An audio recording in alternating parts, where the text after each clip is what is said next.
السلام علیکم ورحمۃ اللہ. لا حول ولا قوة الا باللہ حسبنا اللہ ونعم الوکیل یا حی یا قیوم برحمتک استغیث لا الہ الا انت سبحانک انی کنت من الظالمین ربنا آتنا من لدنک رحمہ وہیئ لنا من امرنا رشدا. اللهم صل على محمد وعلى آل محمد وأصحاب محمد وأزواج محمد وأمة محمد أجمعين إلى يوم الدين آمين. الحمد لله رب العالمين والصلاة والسلام على سيد الأنبياء والمرسلين وعلى آله وأصحابه وأزواجه أجمعين إلى يوم الدين. الحمد للہ آج 23 اپریل 2023 کو سنڈے کے دن ہمارا یہ پبلک سیشن نمبر 91 منعقد ہونے جا رہا ہے. ماشاء اللہ تعالی آج 2 شوال المکرم 1444 ہجری بھی ہے، یعنی عید الفطر کا دوسرا دن ہے. اس کے باوجود آپ لوگوں کا شوق ہے کہ اتنی تعداد میں آپ لوگ آئے. میں ویسے اتنا ایکسپیکٹ نہیں کر رہا تھا، ظاہر ہے گھروں میں لوگوں کی مصروفیات ہوتی ہیں، اور یہ عید کے دن تو شادی شدہ لوگوں کے لیے خصوصاً سسرال جانے کے دن ہوتے ہیں بچوں سمیت. اس کے باوجود ماشاء اللہ تعالیٰ آپ لوگوں کا شوق ہے کہ آپ آئے ہیں، اور میں نے اسی لیے ناغہ نہیں کیا تھا. مجھے پتا تھا بعض لوگ عید کی چھٹیوں میں بڑے کم دنوں کے لیے باہر کے ملکوں سے آتے ہیں، اور یہ بڑی زیادتی ہے کہ وہ جیلم اکیڈمی وزٹ نہ کر سکیں. اگلی اتوار سے پہلے انہوں نے واپس بھی جانا ہوگا. تو پھر میں نے اس چیز کا ارادہ کیا کہ اگرچہ یہ ویری نیکسٹ ڈے ہے لیکن کوئی فرق نہیں پڑتا. 4 دن ایسے ہیں کہ ایگزیکٹلی ان دن اتوار آ جائے نا تو پھر ہم اتوار والے دن پروگرام نہیں کرتے. 12 ربیع الاول، 10 محرم اور عید الفطر اور عید الاضحیٰ. اور عید الاضحیٰ میں بھی صرف پہلا دن، باقی 2 دن تو قربانی کے ہوتے ہیں نا. اس سے اگلے دن اگر اتوار بنتی ہے تو ہم کر لیتے ہیں. اگر ایگزیکٹلی ان دنوں میں اتوار آ جائے تو پھر اتوار سے پہلے جو جمعہ ہوتا ہے نا وہ ہم کرتے ہیں. چونکہ اس دفعہ اتوار کی عید تو نہیں بن رہی تھی، سیٹرڈے کی بن رہی تھی، اس لیے پھر ہم نے اتوار ہی رکھا. اگر یہ عید اتوار کو آ جاتی تو پھر ہم اتوار سے 2 دن پہلے جمعے کو ہمارا یہ پبلک سیشن ہونا تھا. اور اس کی اناؤنسمنٹ اب تو ماشاءاللہ سوشل میڈیا کے ذریعے بڑی آسانی سے ہم پوسٹ بھی لگا دیتے ہیں. اور ہمارے فرحان بھائی نے جیلم اکیڈمی کی نیوز کے اعتبار سے اپنے شوق سے ایک چینل بھی بنایا ہوا ہے، اس پہ بھی وہ چیزیں وقتاً فوقتاً ڈال دیتے ہیں جو بھی نئی اپڈیٹس ہوتی ہیں. بہرحال اس ویک کی تو سب سے بڑی اپڈیٹ جو ہے وہ ایک سیلف موٹیویٹڈ دہشت گرد کی طرف سے ہمارے حماد چیمہ بھائی کے ساتھ جو اس نے حرکت کی ہے اور بڑی بزدلی دکھائی ہے. اور آپ دیکھیں کہ وہ ایک خاص قسم کی یعنی آفیشیل قسم کی وردی پہن کے اس نے جو ہے وہ اتنے زیادہ دہشت گرد جمع کر کے تو سر عام ان کے ساتھ یہ والا معاملہ کیا. اور انہوں نے بھی ہمت دکھائی ہے ماشاء اللہ تعالیٰ، آج آ گئے ہیں. اور ادھر ہیں جی مات بھائی، میرے پاس آگے کھڑے ہونا، میں آپ کو ساتھ بٹھا کے ذرا اداروں کے بھی کان کھولوں اور باقیوں کے بھی کہ ہاں جی ماشاء اللہ تعالیٰ. حماد بھائی کے ساتھ جو کچھ ہوا اللہ کے فضل سے، ہمارے جو ریاستی ادارے ہیں، خواہ وہ پولیس کا ادارہ ہو، جوڈیشری کا ہو، FIA ہو یا فوج ہو، ان کے جتنے اوپر تک بڑے ہیں نا ان سے الحمدللہ میں ان کانٹیکٹ ہوں. بلکہ خود انہوں نے اس حوالے سے ہمیں یقین دہانی کرائی کہ انشاءاللہ ان کے ساتھ جس نے بھی زیادتی کی ہے وہ ہمیں پتہ ہے اس کا اتنا کوئی قد کاٹ نہیں کہ ہم اس کا نام بھی لینا یہاں پہ ضروری سمجھتے ہیں. اور نہ وہ کسی تنظیم کی طرف سے موٹیویٹڈ تھا، کیونکہ جتنی یہ بڑی بڑی تنظیمیں ہیں جن کے اوپر لوگ شک کر رہے تھے، خصوصاً TLP، ان کے جو اپنے سربراہ ہیں انہوں نے بھی کہا ہے کہ ہمارا اس معاملے سے کوئی لینا دینا نہیں. سعد رضوی صاحب نے، میں ان کو اس حوالے سے خراج تحسین پیش کرتا ہوں. انہوں نے خود رابطہ کر کے یہ سب کچھ اپنے حوالے سے کلیریفائی کیا. اور انشاءاللہ تعالیٰ نیکسٹ بھی اگر کوئی خدا نہ خواستہ ایسا ایونٹ ہوا تو ہم قانوناً ہی اس کو لے کے چلیں گے. آپ بیٹھیں جی ادھر. بات یہ کہ یہ جو ایکٹیویٹی پرفارم ہوئی ہے نا، اس کو اگر میں خود قانون ہاتھ میں لیتا خدا نہ خواستہ تو میرے لیے کوئی مسئلہ نہیں تھا. آپ کو پتہ ہے پاکستان میں فرقوں کی اور جماعتوں کی تعداد اتنی زیادہ نہیں ہے جتنے زیادہ میرے اسٹوڈنٹس ہیں، اور سارے کے سارے ینگ جنریشن.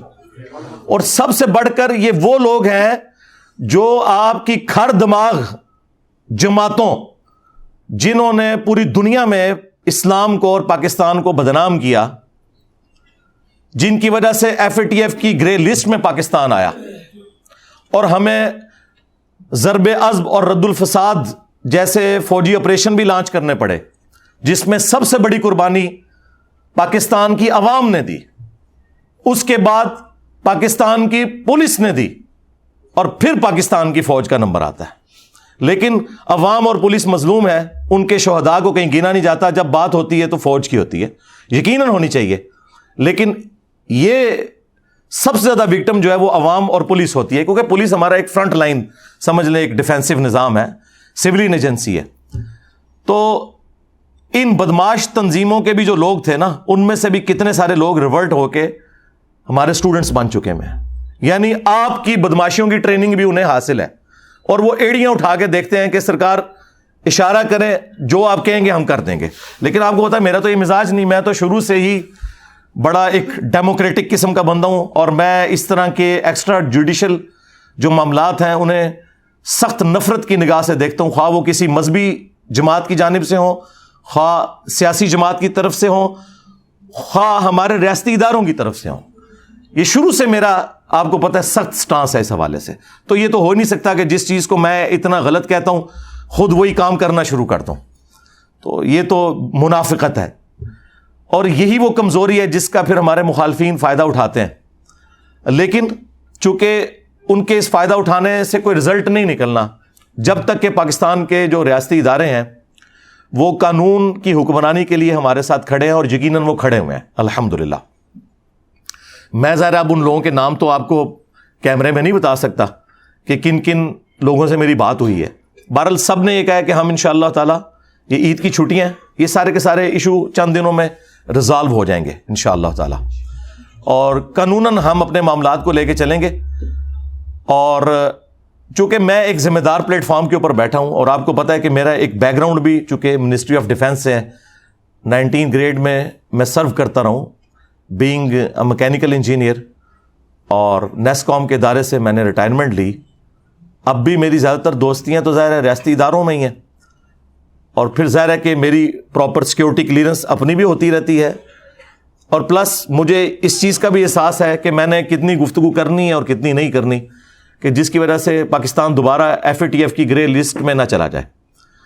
اسی لیے میں نے سوشل میڈیا پہ جب میرے حوالے سے بھی یہ ایک فیک قسم کی FIR اور کاٹی، ویسے وقتاً فوقتاً کاٹتے رہتے ہیں، جو ایکس DG تھے FIA کے، نام لیے بغیر میں بتاتا ہوں، انہوں نے مجھے خود فون کر کے کہا کہ سر 7,500 ایپلیکیشنز آپ کے خلاف پورے ملک سے آئی تھیں FIA میں، جس میں آپ کو قادیانی ڈکلیئر کیا ہے انہوں نے۔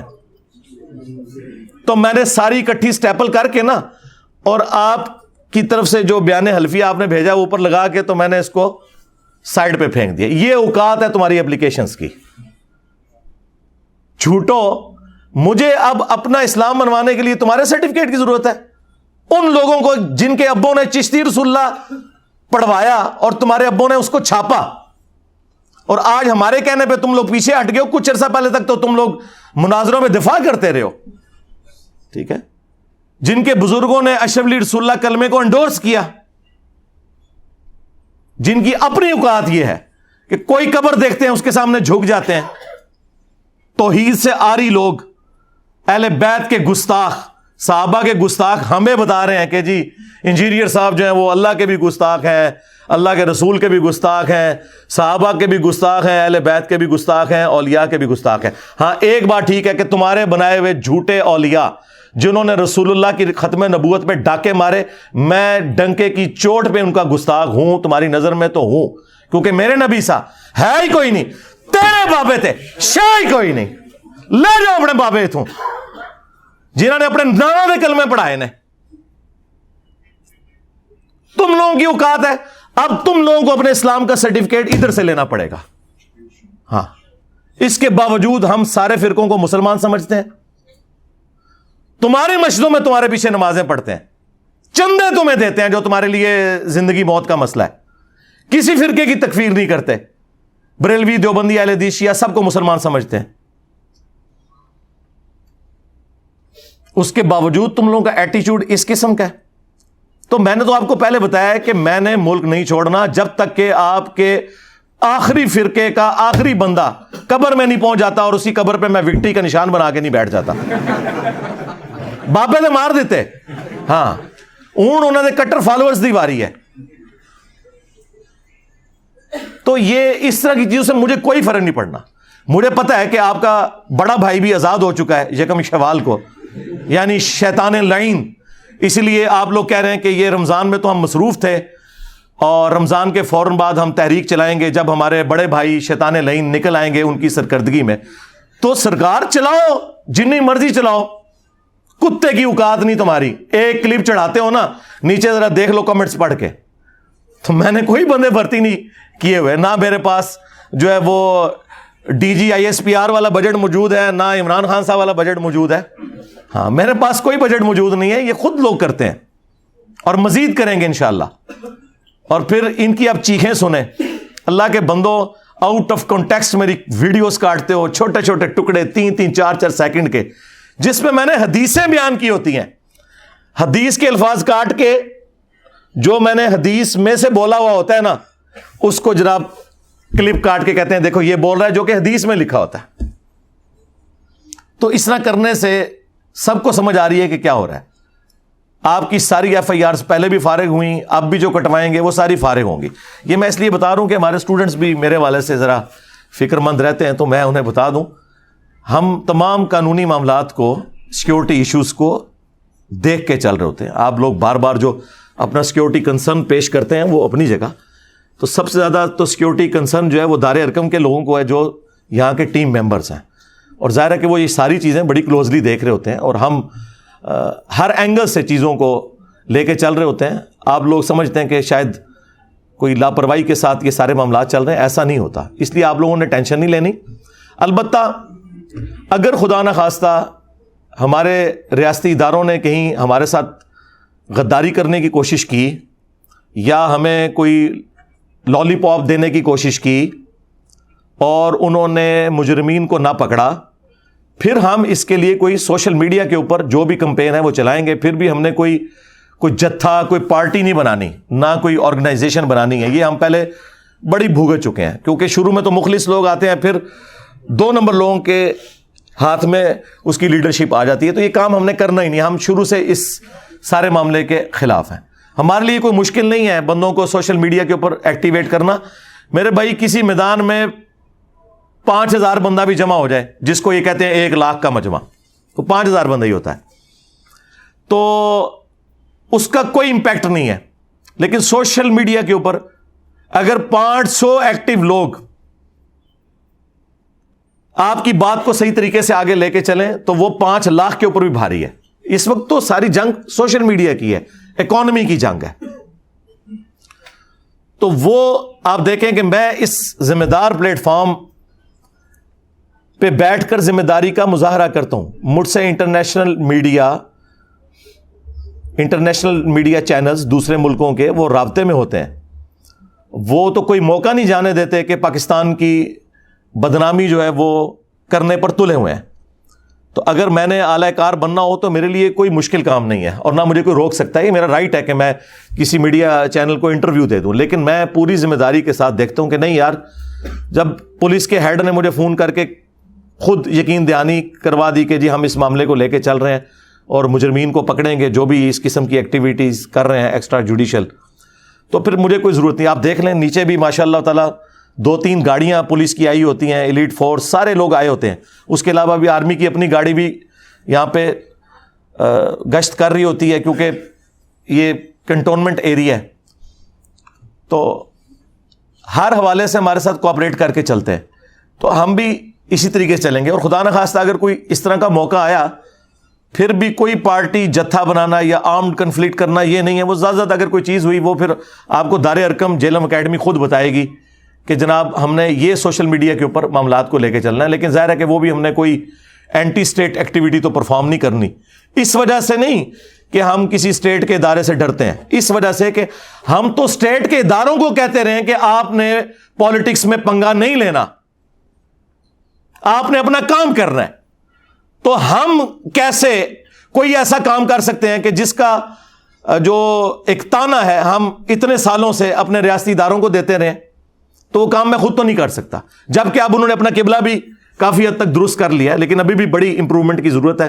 میں سمجھتا ہوں کہ مسنگ پرسنز کا جو مسئلہ ہے یہ حل ہونا چاہیے۔ اگر پاکستان کے اداروں اور عوام کے درمیان جو ایک نفرت والا معاملہ ہے، اور اسی طریقے سے یہ جو جعلی کیسز بنائے جاتے ہیں مختلف اداروں کی جانب سے پولیٹیکل جماعتوں کے اوپر، پچھلی گورنمنٹ بھی بنواتی رہی عمران خان صاحب کی، اور یہ شہباز شریف صاحب کی گورنمنٹ بھی یہی کام کر رہی ہے، تو ٹھیک ہے، ان لوگوں کو کوئی خیال نہیں آتا۔ یہ جب اپوزیشن میں بیٹھے ہوتے ہیں تو انہیں آئین یاد آتا ہے، جب گورنمنٹ میں آتے ہیں تو یہ پورے بدماش بن کے بیٹھ جاتے ہیں۔ تو ٹھیک ہے، کل کو آپ پھر اپوزیشن میں جائیں گے۔ ہم تو میرے بھائی مظلوموں کے لیے پہلے بھی آواز اٹھاتے تھے، اب بھی اٹھاتے ہیں، لیکن ان مظلوموں کو کہتے ہیں جب اللہ تعالیٰ تمہیں کوئی کرسی دیتا ہے تو اس وقت پھر آپے سے باہر نہ ہو جایا کرو۔ کیوں اس طرح کی ایکٹیویٹیز پرفارم کرتے ہو کہ جس کی وجہ سے دوسروں کی زندگیاں ونریبل ہوتی ہیں، لوگ بدوائیں دیتے ہیں پھر آپ لوگوں کو۔ تو ہم نے کوئی اگر ایکٹیویٹی پرفارم بھی کرنی ہوگی تو سوشل میڈیا کی حد تک ہوگی۔ میں اس حوالے سے بڑی ذمہ داری کا مظاہرہ کرتا ہوں، نیکسٹ بھی کروں گا، اور اس میں میری طرف سے کسی کو کوئی اجازت نہیں ہے کہ وہ کسی بھی ریاستی ادارے، خواہ پولیس ہو، ایجنسیز ہوں، ایف آئی اے ہو، آئی ایس آئی ہو، یا ہماری فوج ہو، یا جوڈیشری کو سپورٹو ادارے ہوں، ان کے بارے میں کوئی زبان درازی کرے۔ اس طرح کرنے سے کوئی فائدہ نہیں ہے۔ ہم علمی طریقے سے اپنے معاملات کو قانونی طریقے سے وکلاء کے مشورے کے ساتھ، سینئر وکلاء کے مشورے کے ساتھ، ان میں سے کئی ایسے ہیں جو ریٹائرڈ ججز ہیں، ایک ایک چیز لے کے چل رہے ہوتے ہیں۔ یہ جو آپ کو آگے لوگ ابھارتے رہتے ہیں نا، اے کر دیو جی، او کر دیو جی، فلانی دفعہ کٹ دیو جی، اے کر دیو جی، اس طرح نہیں ہوتا میرے بھائی۔ جوڈیشری میں جو بھی آپ نے کہنا ہوتا ہے اس کو آپ نے ثابت کرنا ہوتا ہے، اور اس کا ایک پراپر طریقہ ہوتا ہے۔ وہ جذبات سے جوڈیشری کا نظام نہیں چلتا، وہ شواہد کی بنیاد کے اوپر چلتا ہے، اور پھر اس میں بھی جو آگے مزید تفصیلات ہیں، کون سے کیسز ایف آئی اے کے بنتے ہیں، کون سے پولیس کے بنتے ہیں، وہ ایک لادہ ڈیٹیل ہے۔ تو ہم ساری چیزیں لے کے چل رہے ہوتے ہیں، لہٰذا یہ میں نے چند ایک کلیریفیکیشن اس حوالے سے ضروری سمجھی، کیونکہ ظاہر ہے اسٹوڈنٹس میں بھی کافی غصہ پایا جاتا ہے۔ میں نے کچھ وی لاگس دیکھے ہیں کہ لوگ ویڈیوز میں آ کے میری طرف سے بھی دھمکیاں لگا رہے ہیں، ہم یہ کر دیں گے، وہ کر دیں گے۔ کوئی ایسا کرنے کی ضرورت نہیں ہے۔ رہ گئی یہ جو مولوی چیختے رہتے ہیں آئے دن، تو بھائی ان کی چیخیں تو صحیح ہیں نا؟ مجھے بتائیں، جب آپ ان کا نیریٹو ہی ان سے چھین لیں تو انہوں نے رونا ہے۔ کل تک بریلویوں کا نیریٹو یہ تھا کہ ہم عاشق رسول، باقی سارے فرقے گستاخ رسول، اور جب میں نے آگے بتایا کہ تمہارے ابوں نے چشتی رسول اللہ پڑھوایا، چھاپا، مناظرے لڑے اس کے حق میں، تمہارے اعلیٰ حضرت نے اس کی کتاب کی تعریف کی، سبع سنابل کی فتاوی رضویہ کے اندر، جس کے اندر چشتی رسول اللہ لکھا ہوا تھا۔ آج تم کہہ رہے ہو کہ اعلیٰ حضرت کا کوئی لینا دینا نہیں ہے چشت کے بزرگوں کے ساتھ، تو مجھے بتائیں ان کو میں نے بند گلی میں نہیں داخل کر دیا؟ کل تک جو یہ کتابیں کشف المحجوب، تذکرۃ الاولیاء کی تعریفیں کرتے تھے، میں نے بتایا کہ رسول اللہ کی صراحتاً کتنی بڑی بڑی گستاخیاں لکھی ہوئی ہیں اس کے اندر، میں نے ان کے سارے پول کھولے۔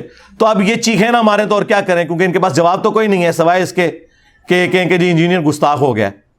جی میں ہر اس شخص کا گستاخ ہوں جس نے رسول اللہ کی ختم نبوت کے اوپر ڈاکہ مارا ہے، اور مجھے اس گستاخی کے اوپر فخر ہے۔ ہاں الحمدللہ۔ دیوبندیوں کا ترہ امتیاز تھا خلافت راشدہ حق چار یار، اب وہ روئے نہ تو اور کیا کریں؟ انہیں کیا پتا تھا کہ خلافت راشدہ حق چار یار ہے، حق تین یار نہیں ہے؟ یہ تو پھر ہم نے آگے کھولا نا کہ پہلے خلیفہ کے مخالفین کہتے ہیں جی مرتد منکرین زکات، دوسرے خلیفہ کے مخالفین کہتے ہیں رومنز اور پرشینز کافر، تیسرے خلیفہ کے مخالفین کہتے ہیں جی بلوائی، حالانکہ وہ صحابہ اکرام بھی تھے، صلح حدیبیہ کے صاحب بھی موجود تھے، ہم کہتے ہیں بالکل ٹھیک۔ چوتھے خلیفہ کے مخالفین رضی اللہ عنہ جی، کیوں؟ اب کدھر گئی حدیث علیکم بسنتی و سنت الخلفاء الراشدین المہدیین؟ اور نہیں یہ دونوں ٹھیک۔ اچھا حضرت عثمان کی باری آئے تو دونوں ٹھیک؟ کوئی نہیں۔ حضرت ابوبکر کی باری آئے تو دونوں ٹھیک؟ کوئی نہیں۔ حضرت علی کے ساتھ چڑ؟ نہیں جی مانتے ہیں حق چار یار۔ ہم نے کہا اچھا حق چار یار ہے، پھر پانچواں جو ہے نا وہ حق چار یار میں شامل نہیں ہے، وہ کیا ہے؟ اگر حق چار یار زندہ باد ہے تو سیاست معاویہ زندہ باد نہیں ہو سکتی۔ کہتے نہیں بعد میں زندہ باد، نہیں، حضرت علی کے دور میں سیاست معاویہ کیا تھی؟ تو مجھے بتائیں یہ چیخیں نا تو کیا کریں؟ حق چار یار کا نعرہ بھی اب یہ چینج نہیں کر سکتے.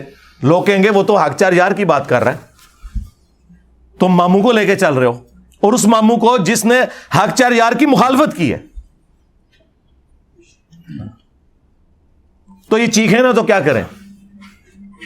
اب رہ کے پیچھے وہابی. یہ تو دیوبندیوں کا حال تھا. وہابیوں کا تو نعرہ تھا اطیعوا اللہ و اطیعوا الرسول. انہیں کیا پتا تھا کہ بخاری سے 2812 نکل آئے گی, تقتلہ الفئۃ الباغیہ یدعوہم الی اللہ ویدعونہ الی النار. وہی عمار, افسوس ہے عمار, تجھے ایک باغی جماعت قتل کرے گی. تو انہیں اللہ اور جنت کی طرف بلائے گا, وہ جماعت جہنم کی طرف بلائے گی. ان کو کیا پتا تھا کہ یہ حدیث نکل آئے گی؟ اور یہ تو ایک حدیث کیا, اس کے علاوہ کتنی حدیثیں ہیں. ان کو حاکم سے روایت بتائے گی قرآن اور سنت. الموطا امام مالک والی روایت تو ہے ہی مرسل ہے, چھوٹا ہوا واسطہ ہے. اور مسلم میں جو 4 حدیثیں تھیں قرآن اور اہل بیت, نہ ان کے بزرگوں کو پتا, نہ ان کے علماء کو پتا, نہ ان کی پبلک کو پتا. الٹا جن علماء نے اہل بیت کے اوپر کتابیں لکھی یا فضائل قرآن پہ کتابیں لکھی, ان میں سے قرآن اور اہل بیت میں سے اہل بیت کو ختم کر کے سنت داخل کر دیا. 3 کتابوں کے حوالے میں نے وہابیوں کے دیے تھے. تو مجھے بتائیں یہ چیخیں نا تو اور کیا کریں؟ ان کا نیریٹو جاتا رہا, کیونکہ اب ان کی عوام ان کو کہتی ہے وہ تو قرآن حدیث پیش کر رہا ہے. تم لوگ کہتے تھے قرآن حدیث, آپ کہتے ہو نہیں ہم اپنے علماء کو لے کے چلیں گے, اپنے سلف کو لے کے چلیں گے. اور سلف بھی وہ جو آلریڈی ہمارے کمپیٹیٹر ہیں. سلف میں صحابہ کو مانوں یا 2ری, 3ری, 4تھی صدی کے بزرگوں کو مانوں؟ میرا سلف تو عمار بن یاسر ہے. کبھی عمار بن یاسر کے نام کی بھی کانفرنس کی ہے؟ ہاں, ان کے قاتلین کے حق میں نعرے ضرور لگائے ہیں تم نے. عمار بن یاسر کا ساتھ کبھی نہیں دیا. ویسے کورسز میں پڑھایا جاتا ہے کہ عمار بن یاسر کے ماں باپ اسلام کے پہلے شہداء ہیں, سیدنا یاسر اور سیدہ سمیہ علیہم السلام اجمعین. ان کے بیٹے کو کس رضی اللہ عنہ کو خوش کرنے کے لیے عمار رضی اللہ عنہ کو شہید کیا؟ یہ کبھی بتایا تم لوگوں نے؟ جو حدیثوں میں لکھا ہوا ہے. پہلے یہ مودودی صاحب کو نیچا دکھانے کے لیے کہتے تھے مودودی نے تاریخی روایتیں جمع کی ہیں. میں نے تو بھائی احادیث جمع کی ہیں, اکثر بخاری مسلم سے ہیں.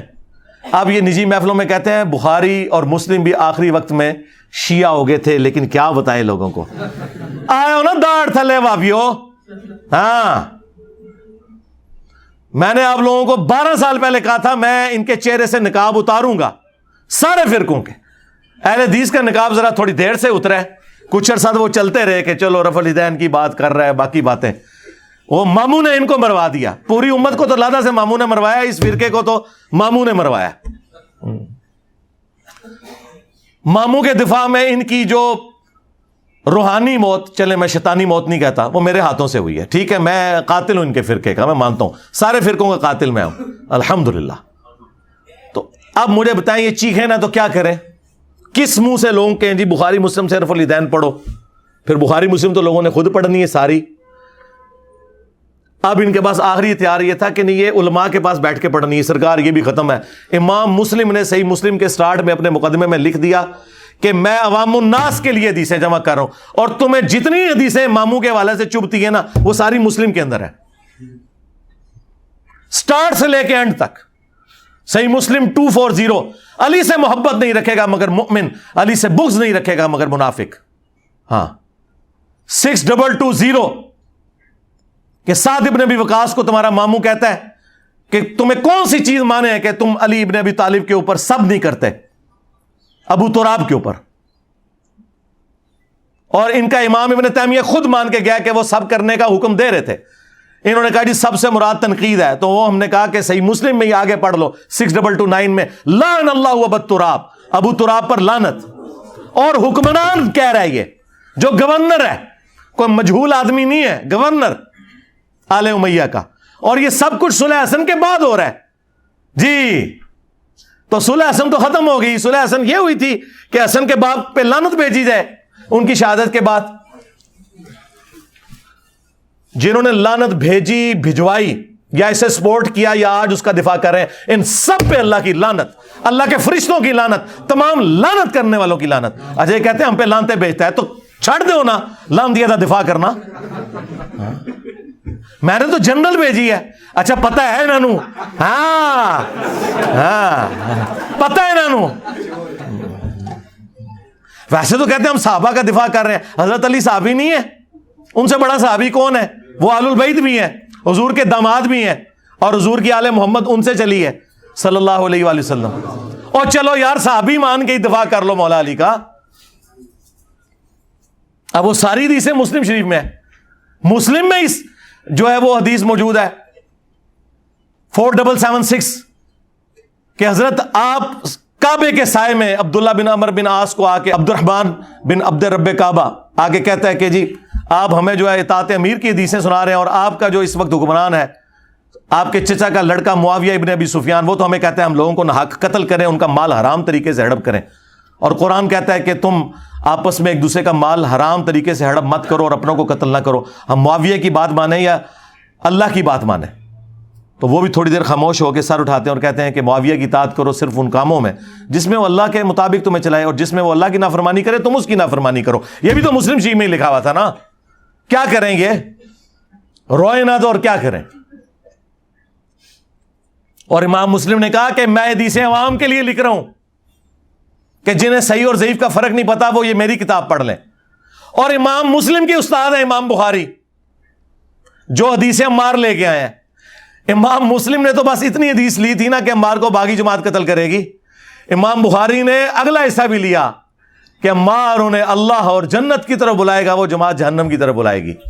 جی امام بخاری تو پھر وہ حدیث بھی لے کے آئے کہ جب تلوار کی دھونس کے اوپر 4827 نمبر حدیث, تمہارے ماموں نے اپنی زندگی میں یزید کے حق میں بیعت لینا شروع کر دی, اور صحابہ کرام جو مخالفت پہ کھڑے ہوتے تھے ان کو تم لوگ جیلوں میں ڈلواتے تھے, قتل کرواتے تھے. آج میرا ٹاپک نہیں ہے, جسے شوق ہے نا تو میری کربلا کے اوپر ویڈیوز دیکھے. میں نے آپ لوگوں کا تھا کربلا اب آپ کو قیامت تک ہانٹ کرے گی. کسی امت نے یہ کام نہیں کیا کہ ان کا نبی ابھی قبر میں جائے اور 50 سال نہ گزرے اور ان کی پوری اولاد کو تم لوگ ذبح کر دو. یہ تمہاری جان نہیں چھوٹنی. امام مسلم ہی نے قرآن اور اہل بیت والی حدیث لے لی نا, اوپر تلے 4 حدیث 6225 سے 6228 تک, کہ 2 بھاری چیزیں چھوڑ کے جا رہا ہوں اپنے بعد. پہلی چیز اللہ کی کتاب ہے, اور یہ خطبہ حجۃ الوداع کے بعد کا خطبہ ہے. حضور نے اپنی وفات سے 2.5 مہینے پہلے خطبہ دیا ہے. لوگوں آگاہ ہو جاؤ, میں بھی ایک انسان ہوں, قریب ہے کہ اللہ کا قاصد یعنی موت کا فرشتہ میرے پاس آئے اور میں اس کی دعوت قبول کر لوں. میں اپنے بعد تم میں 2 بھاری چیزیں چھوڑ کے جا رہا ہوں. ان میں سے پہلی چیز اللہ کی کتاب ہے. تم اللہ کی کتاب کو پکڑو, اپنا تعلق اس کے ساتھ مضبوط کرو. اللہ کی کتاب اللہ کی رسی ہے, جو اسے پکڑے گا ہدایت پہ ہوگا, جو چھوڑ دے گا گمراہ ہو جائے گا. اور دوسری بھاری چیز میرے اہل البیت ہیں. میں تمہیں اپنے اہل البیت کے معاملے میں اللہ کا خوف دلاتا ہوں. میں اپنے اہل البیت کے معاملے میں تمہیں اللہ کا خوف دلاتا ہوں. 3 دفعہ آپ نے فرمایا, لیکن امت الٹ چلی, نہ قرآن کو پکڑا اور نہ اہل بیت کو زندہ چھوڑا. یہ پلیٹ فارم غدیر خم پہ کھڑا ہے. بتاؤ ایسی توحید آج تک کسی نے بیان کی تھی؟ قرآن کی توحید, پیور قرآن کی توحید. یہ تو پرانے بابوں کا بھی نام بڑے احترام سے لے کے نا جھوٹ بولتے تھے, نہیں انہوں نے نہیں کام ڈالا, پچھلوں نے ڈالا ہے. میں نے کہا نا, جس نے کام ڈالا ہے ایک ایک کو ننگا کیا, خواہ وہ رسول اللہ کے زمانے میں تھا کوئی یا آج تھا. اور اہل بیت کا دفاع تو جن لوگوں نے اہل بیت کے نام کے اوپر پچھلے 1200-1300 سال سے چندے کھائے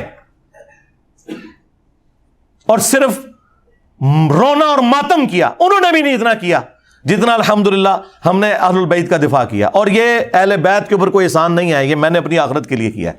یہ نہ کوئی سمجھے کہ میں نے جا کے کو مولا علی کو کہنا ہے کہ دیکھیں جی میں تھوڑا وفادار نکلے. نا, یہ میں نے اپنی آخرت کے لیے کیا, کیونکہ یہ میرے نبی کی وصیت تھی کہ میں تمہیں خوف دلاتا ہوں اہل بیت کے معاملے میں. یعنی خوف یہ ہے کہ اس زمانے میں ان کا ساتھ دے کے مخالفین کے ساتھ جنگ کرنی ہے, اور اس زمانے میں مخالفین کو تم نے ایکسپوز کرنا ہے اور مولا علی کا دفاع کرنا ہے.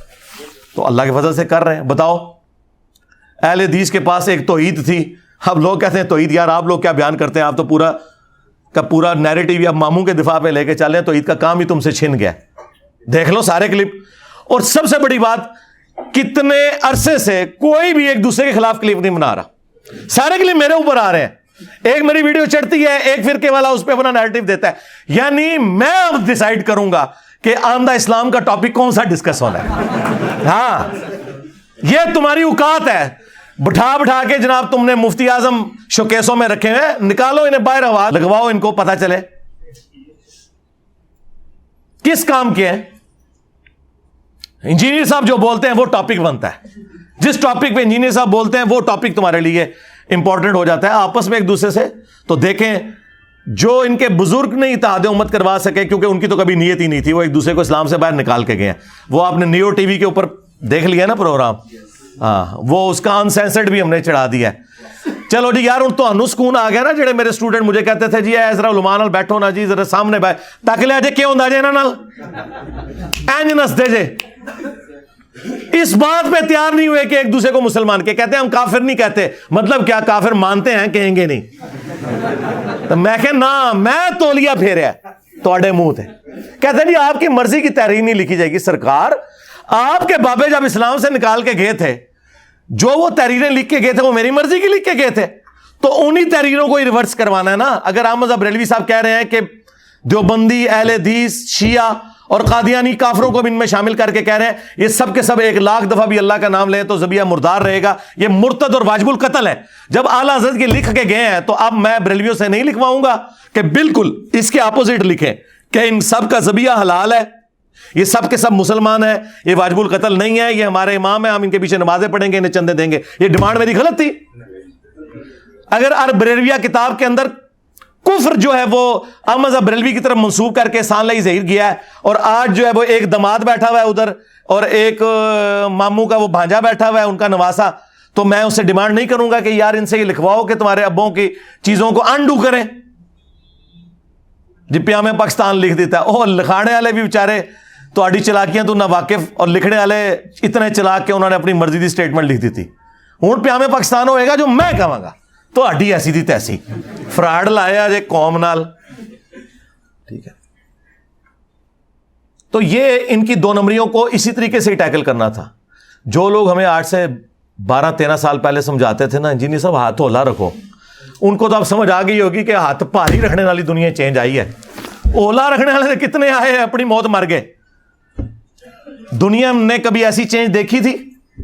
یہ چینج ساری کی ساری صرف اس وجہ سے آئی ہے کہ میں نے ان کے ہینڈلرز کو پکڑا ہے, جس کا جو ہینڈلر تھا, اور کیسا ایکسپوز کیا. تو نیو ٹی وی والوں کی میں سمجھتا ہوں بڑی دلیری ہے, انہوں نے وہ پروگرام چلایا بھی ہے, اور انہیں تو خیر اندازہ نہیں تھا. میں نے تو ساتھ پھر ریکارڈنگ تو ظاہر ہے اپنی پیرلل میں کرنی تھی. ابھی تو ایک اور پروگرام ریکارڈ ہوا ہے نصر اللہ ملک صاحب کے ساتھ, ہاں وہ انشاءاللہ آج اتوار ہے نا, آج رات کو 10 بجے وہ لائیو نیو کے اوپر چلے گا, اور اس کے بعد ریکارڈنگ بھی اس کی آ جائے گی یوٹیوب کے اوپر. ہم نے اپنی بھی ریکارڈنگ کی ہوئی ہے, لیکن پہلے ان کی ویورشپ آ جائے, اس کے بعد ہم اپلوڈ کریں گے. یہ بھی دیکھیں میں نے رمضان بھی گزرنے کے بعد ہی اسے اپلوڈ کیا ہے, صرف اس لیے تاکہ وہ ان کی اپنی ویورشپ آ جائے. تو بڑی جرأت دکھائی ہے انہوں نے ہر ٹاپک مجھ سے ڈسکس کیا, علماء کے حوالے سے, گستاخیوں کے حوالے سے. بلکہ وہ ان کے پروڈیوسر بتا رہے تھے آپ واحد ایک مذہبی پلیٹ فارم سے ہیں جن کا انہوں نے انٹرویو کیا ہے. تو یہ میں اپنے لیے بڑی آنر سمجھتا ہوں, ایک بڑے لیول کا اینکر, بڑا سنجیدہ, بڑے اچھے طریقے سے متانت سے گفتگو کرنے والا بندہ, ایک سینئر اینکر. باقی تو خیر کیمرے اٹھا کے اینکر بن گئے ہوئے ہیں, یہ پراپر وہ پورے فیزز سے جرنلسٹ سے ہوتے ہوئے اینکر تک پہنچے.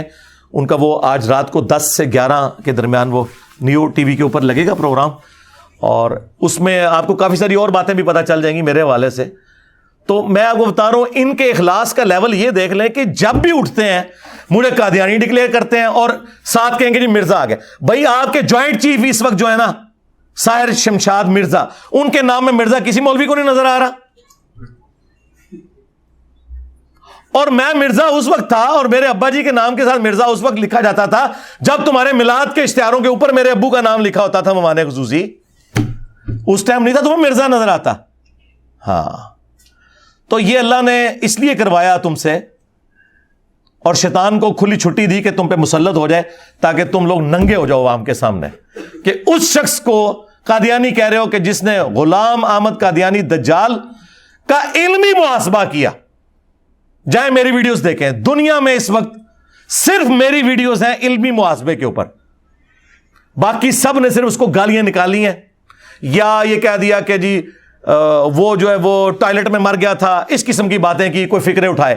میں نے قرآن و سنت کے دلائل جو اس نے مس یوز کیے تھے ایک ایک چیز کا جواب دیا، اور الحمدللہ درجنوں قادیانی مسلمان ہوئے، جو میرے علم میں ہو سکتے ہیں سینکڑوں ہزاروں میں ہو. لیکن ہم نے چندے نہیں اکٹھے کرنے ہوتے مجلس تحفظ ختم نبوت کی طرح یا اور جماعتوں کی طرح. کیا آؤٹ پٹ ہے؟ تم لوگوں نے کون سا علمی رد کیا ہے مجھے بتاؤ. علمی رد اس دن مانوں گا جس دن تم چشتی رسول اللہ اشری رسول اللہ کو بھی غلط کہو گے. کبھی نہیں کہتے، کیونکہ اگر اس کو غلط کہیں گے تو اپنی پبلک چندہ دینا چھوڑ دے گی. ان کے بڑوں سے بات ہوئی ہے، کہتے ہیں جناب اس پہ نہیں ہم بول سکتے، یہ انجینئر صاحب ہمارا کمزور پوائنٹ پکڑتے ہیں. میں کہتا ہوں جی اس لیے پکڑا ہے کہ پھر اپنی تنظیموں کے نام ختم نبوت نہ رکھو، اینٹی قادیانی رکھو. میں نے ٹی ایل پی والوں سے بھی ریکویسٹ کی ہے کہ آپ اپنی تحریک کو کہیں اینٹی قادیانی تحریک. ختم نبوت کا تو مطلب یہ ہے کہ چاہے غلام احمد قادیانی دجال ہو یا کوئی صوفی بابا ہو یا اس کے ماننے والے ہوں یا اس کی طرف منسوب کتابیں ہوں جن کو تم لوگ پرنٹ کر رہے ہو، جن جن لوگوں نے اپنے ناموں کے کلمے پڑھائے یا انڈورس کیے چشتی رسول اللہ یا اشری رسول اللہ، ان کو بھی تم اسی کٹہرے میں لا کے کھڑا کرو.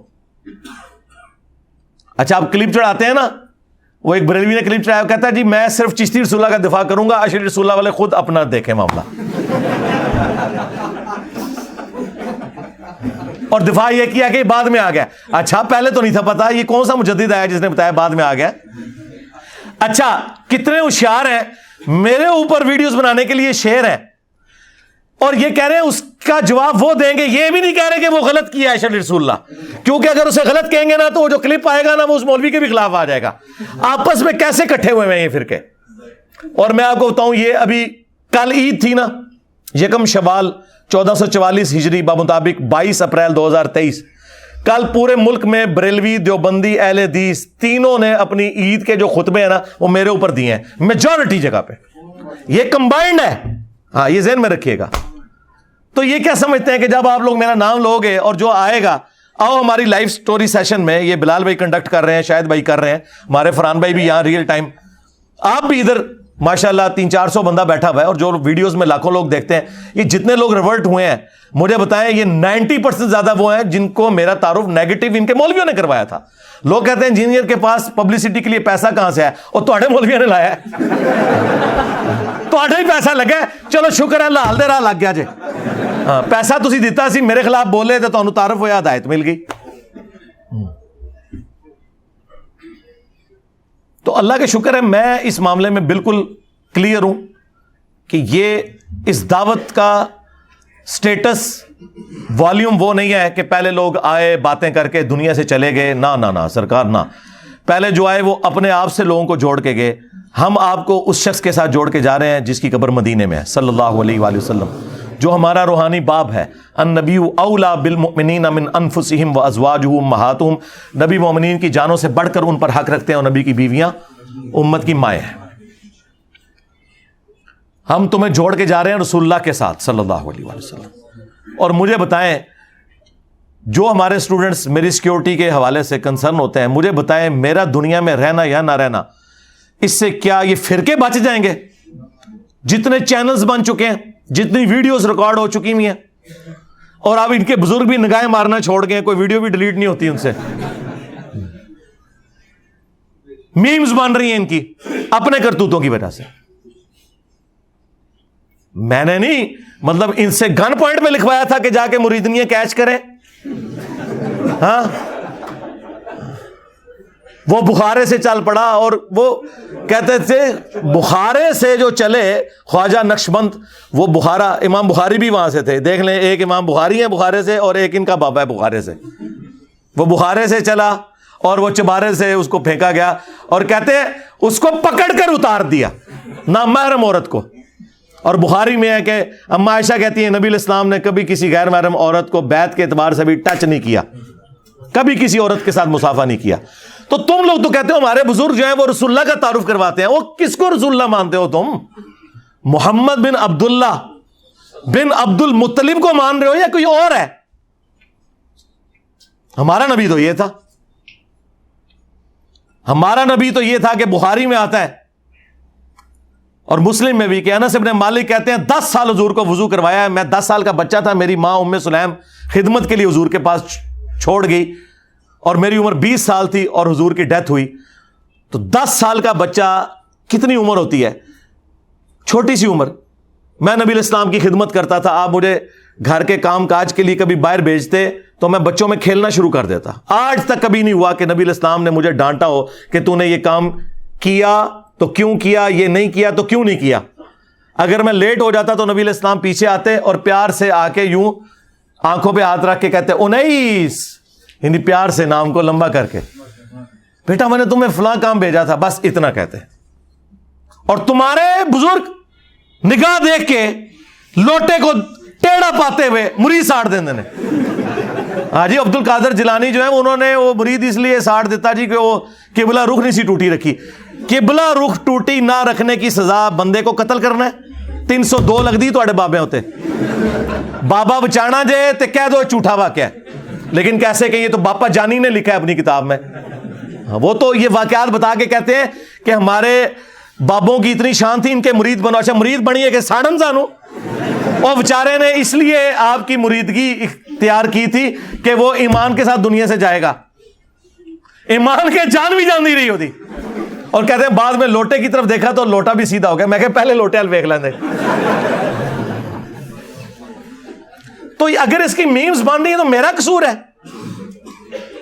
تمہارے مولوی آ کے ٹی وی پہ یہ سنائیں اور سوشل میڈیا کے اوپر کہ ابو الحسن خرقانی کا کرتا لے کے چلا گیا تھا جناب محمود غزنوی, اور اس کی وجہ سے پھر وہ فتح ہو گئی, اور رات کو بابا جی خواب میں آئے تو بڑے ناراض تھے کہ تو نے میرے کرتے کی قیمت کم لگائی. اگر تو کہتا نا کہ ہندوستان کی سرزمین میں قیامت تک کوئی کافر نہ ہو تو سارے مسلمان ہو جاتے. تو میں نے عرض کیا تھا کہ اللہ کے بندو, نبی الاسلام کا کرتا مبارک صحابہ کے پاس موجود تھا, مسلم شریف میں موجود ہے, کالا جبہ کی سروانی 43, وہ ام سلمہ نے نکالا اور کہا کہ ہم اس کا دھون مریضوں کو شفا کے لیے پلاتے ہیں. اتنا تو ثابت ہے, لیکن جنگ قادسیہ اور یرموک میں پرشینز اور رومنز کے خلاف صحابہ کرام حضور کا کرتا تو نہیں لے کے گئے. اور پھر اس سے بڑھ کر جب نبی علیہ السلام وہ کرتا خود پہنتے تھے تو اہل مکہ نے تو کلمہ کو نہیں پڑھا, آپ کو دیکھ کر ابو جہل نے تو کلمہ کو نہیں پڑھا. اور تمہارے بابے کے کرتے کا واسطہ دے کے پورے انڈیا کے ہندو مسلمان ہو جاتے. آج بھی انڈیا پاکستان میں آلموسٹ 70% سے زیادہ ہندو ہیں, ہم ابھی بھی 30% ہیں. تو ہم تمہاری یہ گپیں کہاں سے مان لیں؟ حدیثوں کو مانے یا تمہاری یہ گپیں مانے؟ تم لوگ یہ کشف المحجوب سے واقعہ بیان کرو ان کے پیر صاحب کے بارے میں کہ جی درخت پہ جب چڑھے تو اوپر دیکھا تو سونا, نیچے دیکھا تو سونا, دائیں دیکھا تو سونا, بائیں دیکھا تو سونا.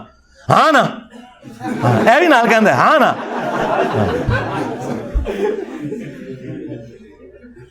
استنجے کے لیے ڈھیلا اٹھانے لگے تو سونا ہی سونا. تو سرکار پھر ہم آپ سے پوچھیں گے نا, بابا جی بابا جی, ہاں اگر آپ سونا نکال سکتے ہو یوں ہوا میں تو دیش کی غریبی کیوں نہیں مٹا دیتے بابا جی؟ ہاں اللہ کے بندو, سورہ توبہ پڑھو, 92 نمبر آیت ہے. غزوہ تبوک کے موقع پر نبی علیہ السلام کو جو وہ رکت انگیز منظر اللہ نے کھینچا ہے کہ نبی یہ عرابی بادیہ نشین لوگ جن کے پاس کوئی سواری نہیں ہے, ریسورسز نہیں ہے, غزوہ تبوک میں رومن امپائر کے خلاف لڑنے کے لیے اس وقت مین پاور کی بھی ضرورت ہے, 1.5 لاکھ کی فوج ہے, صحابہ صرف 30,000 ہے. یہ تمہارے پاس اس حال میں آتے ہیں کہ یا رسول اللہ ہمارے لیے کوئی سواری اور جانے کا بندوبست کر دیں, ہم آپ کے ساتھ جہاد میں شامل ہوں گے. تو تم کہتے ہو میں کوئی ایسی چیز نہیں پاتا کہ میں تمہیں سواری دے سکوں یا تمہاری فائنینشیل ہیلپ کر سکوں. تو تم دیکھتے ہو کہ یہ لوگ تمہاری بارگاہ سے اس طرح پلٹتے ہیں کہ ان کی آنکھیں آنسوؤں سے تر ہوتی ہیں اس غم کے سبب کہ یہ اپنے نبی کے ساتھ شامل نہیں ہو سکیں گے. سورہ توبہ آیت نمبر 92. تو رسول اللہ نے نیچے دیکھا تو سونا, اوپر دیکھا تو سونا کیوں نہیں ہوا؟ سیدنا عثمان غنی رضی اللہ تعالیٰ عنہ نے جو ہے وہ 700 اونٹ اور سونے کے دیدار دیے, کچھ صحابہ کو اکاموڈیٹ انہوں نے کیا, انہوں نے بھی کوئی درخت سے نہیں توڑا تھا. تو بعد کے بابے کس نے کہتے ہیں ہم درختوں کو سونا بناتے ہیں؟ جھوٹ بولتے ہو اور نام لیتے ہو صحابہ کے, اہل بیت کے.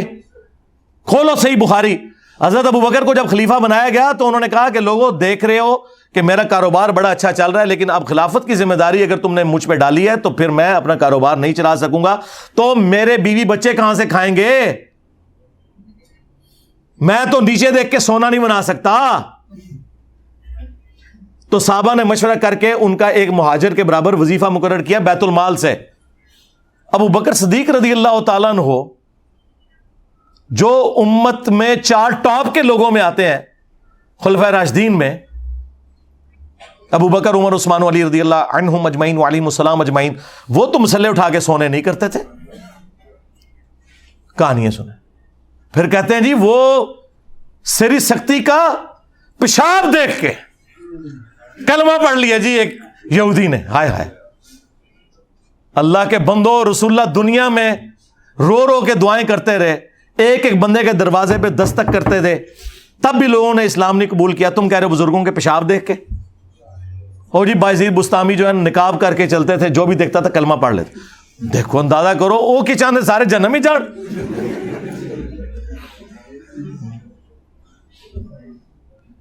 میں کہتا ہوں جی اگر کسی کو قمیض بھی اتارنی پڑتی ہے شرعی سطر کے اندر اور اس کو جسم دیکھ کے کوئی کلمہ پڑھتا ہے، کوئی مسلمان مرد ہے، تو وہ اتار دے یار۔ تم چہرہ جو ہے، چہرے کا نقاب کدھر سے آ گیا مردوں کے لیے؟ کہانیاں نبی الاسلام کو، خلفائے راشدین کو تو دیکھ کے کسی نے نہیں کلمہ پڑھا۔ اچھا یہ سب کچھ جب ان کے بزرگوں کا مذاق اڑتا ہے تو یہ سمجھتے ہیں کہ انجینئر صاحب ہمارا مذاق اڑا رہے ہیں۔ بھائی کام تمہارے بزرگوں نے ڈالا، غلطیاں ان سے ہوئیں، چھاپنے والوں سے ہوئی، اب مجھے بتائیں اس سارے کے سارے غم کا غصہ میرے پہ کیوں؟ دنیاوی منفیت میں اگر کوئی شخص آپ کو بتا دے کہ یہ آپ کے ساتھ ہاتھ ہونے والا ہے، آپ اس کا شکریہ ادا کرتے ہیں۔ جس شخص کے ذریعے اللہ نے آپ کی آخرت بچائی ہے، آپ اس کے خلاف کہتے ہیں ہم کمپین چلائیں گے، پالو پھر پیڑ۔ ہاں، آپ جتنا چیخیں گے میں اتنا آپ کے ہینڈلرز کو ننگا کروں گا۔ ٹھیک ہے، اب دیکھیں ان کے پاس اور کوئی ہتھیار نہیں تھا نا، تو کل میں ایک مولوی کو سن رہا تھا، وہابی کو، کہتا ہے جی امام حسن کا گستاخ ہے۔ اوے توڑا کے لینا دینا اہل بیت نال نہ سوئے تو اہل بیت دے دشمنوں، ماموں پارٹی بنو امیہ دے خدمت گزارو۔ کہتا ہے جی بنو امیہ، کہتا ہے اس میں تو حضرت عثمان بھی آتے ہیں۔ جب رسول اللہ یہ فرما رہے تھے المستدرک للحاکم میں اور مسند ابی یعلا میں کہ بنو مروان، بنو امیہ کے بندروں کو میں نے ممبر پہ دیکھا ہے، اس وقت حضور نے کوئی 4 بندوں کے 5 بندوں کے نام تو نہیں لیے تھے، پوری بنو مروان کا نام لیا تھا۔ حالانکہ بنو مروان میں عمر بن عبدالعزیز بھی آتے تھے۔ تو آپ یہ کہو کہ رسول اللہ نے عمر بن عبدالعزیز کو بندر کہا ہے؟ نہیں، ظاہر ہے کہ جو نہیں ہے وہ نہیں ہے۔ حضرت عثمان کے پیچھے یا حضرت عمر بن عبدالعزیز کے پیچھے بنو امیہ کیسے چھپ سکتی ہے؟ دھوکے دیتے ہو۔ کیٹاگوریکلی حضور نے کہا بندر، ممبر پہ میں نے دیکھے ہیں بنو مروان کے۔ تو یہ بانے علمی گفتگو۔ اچھا پھر کہتے نہیں ہمارے ساتھ مبالغہ کروائیں ان کا۔ یار تم پہلے آپس میں مبالغہ کرو نا، جو جیت جائے اینڈ پہ میرے پاس آ جائے۔ دیکھو نا، آپس میں تم نے موبائلوں سے مسئلے حل کر لیے۔ میں نے تو فرقہ بھی نہیں لانچ کیا، چندے تمہیں دیتا ہوں، مسجد نہیں بنائی، نمازیں تمہارے پیچھے پڑھتا ہوں، اور کیا کروں؟ تو آپس میں کرو موبائل ہے، کرے نا کوئی وہابی جا کے چشتی رسول اللہ، اشرف رسول اللہ کے اوپر مبالغہ دیوبندیوں اور بریلویوں کے ساتھ نہیں۔ اور دیکھیں ویڈیوز میں آگے پتہ کہہ رہے ہیں ہمارے بریلوی بھائی اور دوستوں، دیوبندی بھائی اور دوستوں، شیعہ بھائی اور دوستوں، اے وہابی میں کہنا جے گلے پھاڑنے والا، اور ایڈ میں کہنا انجینئر رافضی ہے۔ شیعہ بھائی اور دوست اور انجینئر رافضی جڑا معاویہ رضی اللہ عنہ کہندا ہے۔ دیکھا کیسی الٹا گیئر چلا ہے، یہ وہی ہے۔ میں اب ان کی شکلیں دیکھتا ہوں نا، مجھے علماء یہود یاد آ جاتے ہیں کہ انہوں نے نبی الاسلام کو پہچاننے سے کیوں انکار کیا تھا۔ پتا تھا انہیں کہ یہ وہی بندہ ہے، بات ٹھیک کر رہا ہے، نہیں مانا، بغیم بینہم، اندر کے بغض کی وجہ سے۔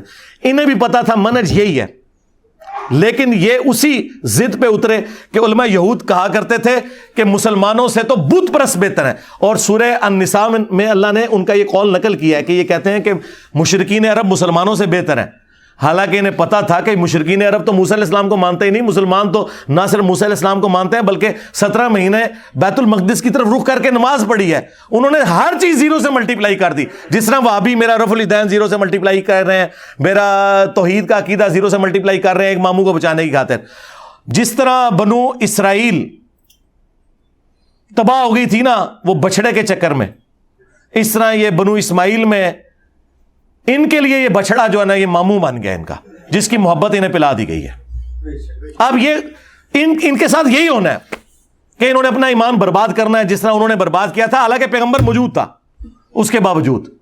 تو یہ ان کے اوپر اللہ تعالیٰ کی طرف سے ایک عتاب ہوا ہے. تو کہتے ہیں جی مباہلہ کرے، جی مباہلہ آپس میں کرو جی، سامنے بٹھا دیں مناظرہ کرے، اور سامنے بیٹھے نا نہیں ہوتے، ویکھ لے کیا ہے مولویوں نال، جی ٹی وی پہ بھی بیٹھا ہوں، اور جو کچھ ماموں پارٹی کے ساتھ میں نے کیا ہے صلح حسن کے اوپر، دھوکے بازو حسن کے پیچھے چھپتے تھے کہ جی حسن صلح پسند تھا، علی جنگ پسند تھا. جھوٹو آدھی حدیث بیان کی میرا یہ بیٹا سید ہے، پوری حدیث تم نے بخاری سے بیان ہی نہیں کی کہ حسن پہاڑوں جتنا لشکر لے کے آیا معاویہ سے صفین پارٹ 2 لڑنے کے لیے.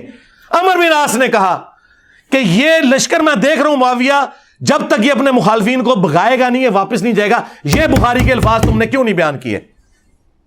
تو پھر معاویہ نے کہا کہ کیا کریں، رضی اللہ عنہ ہو، پھر نہ کہ رضی اللہ عنہ چاٹ دیتا ہے. کیا کریں؟ ان کا صلح کرتے ہیں. اور سورۃ الانفال میں لکھا ہے اگر جنگ میں کافر بھی صلح آفر کرے نا تو کر لینا. نبی علیہ السلام نے کی تھی صلح حدیبیہ.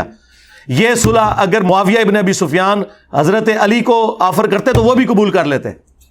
اور صلح کا مطلب ہی ہے شرائط کے اوپر. جی صلح حدیبیہ میں امپلائڈ ہے کہ شرائط ہیں.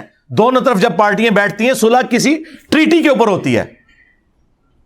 وہ میں نے ان کی صلح حسن کے پیچھے جو چھپتے تھے پھر میں نے بتایا وہ منسوخ ہو گئی. کسی شرط پہ عمل نہیں ہوا سوائے ایک جو آل البیت کو مال غنیمت میں اللہ نے حصہ رکھا تھا سورۃ الانفال میں، وہ ملتا تھا. باقی سارے کے سارے معاملات ویسے ہی جاری رہے. اور سب سے بڑی بات کربلا ہو گئی. حسن نے اس لیے صلح کی تھی کہ میرے بھائی کو یوں قتل کیا جائے، تو وہ بھی میں نے ان کے ساتھ کر دیا. میں بیٹھ بھی چکا ہوں، یہ ان کا شوق میں نے آپ لوگوں کا اپنے اسٹوڈنٹس کا پورا کر دیا ہے.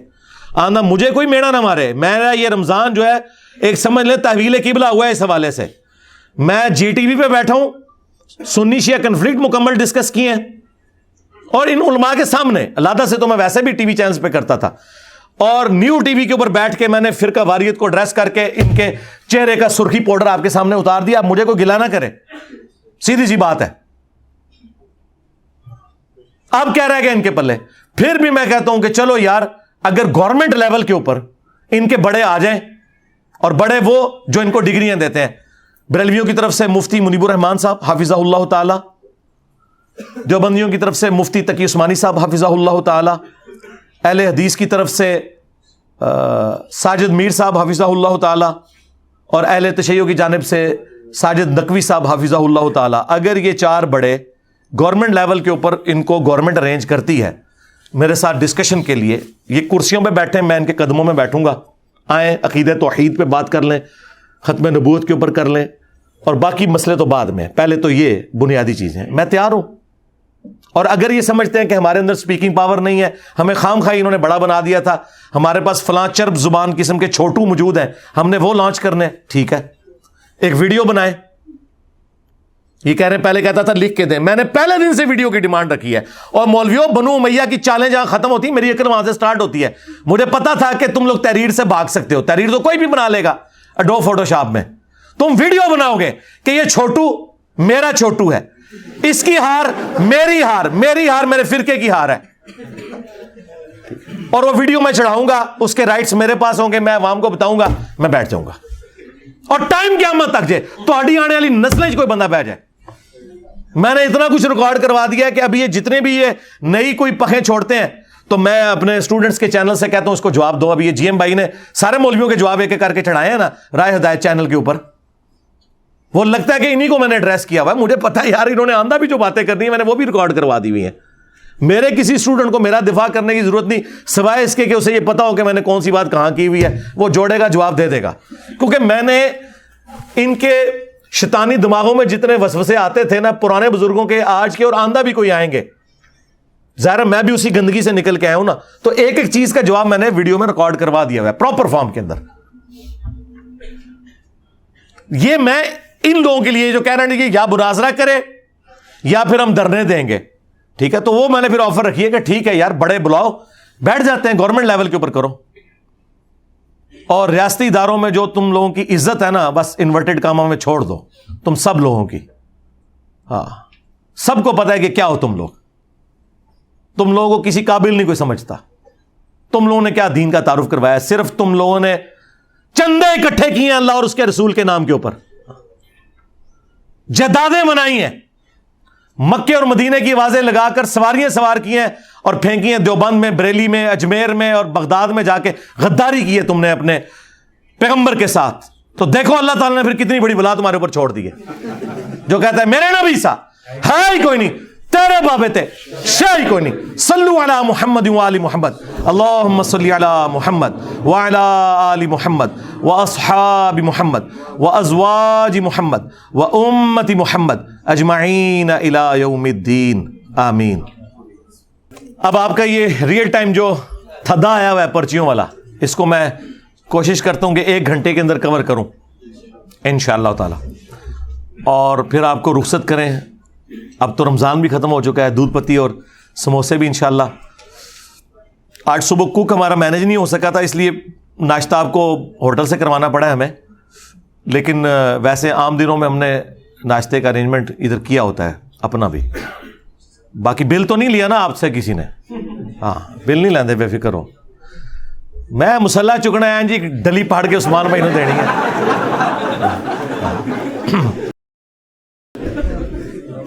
قبلہ کی طرف ٹانگیں کر کے سونا صحیح ہے، بچنا چاہیے، گناہ نہیں ہے. قبلہ کی طرف صرف پیشاب کرنے کی ممانعت ہے، رخ کر کے. ٹانگیں کرنے سے گناہ والا معاملہ نہیں ہے، بس ایک ایتھکس کے خلاف ہے اور اس سے زیادہ کچھ نہیں ہے. ہم تو نہیں کرتے جی، کیونکہ وہ ایک حدیث بھی بخاری مسلم میں ہے نا کہ نبی علیہ السلام نے وہ قبلے کی دیوار پہ تھوک دیکھا تھا تو آپ نے اس صحابی کو امامت سے اتار دیا تھا. تو یعنی کہ پروٹوکول دیا جائے گا قبلے کو.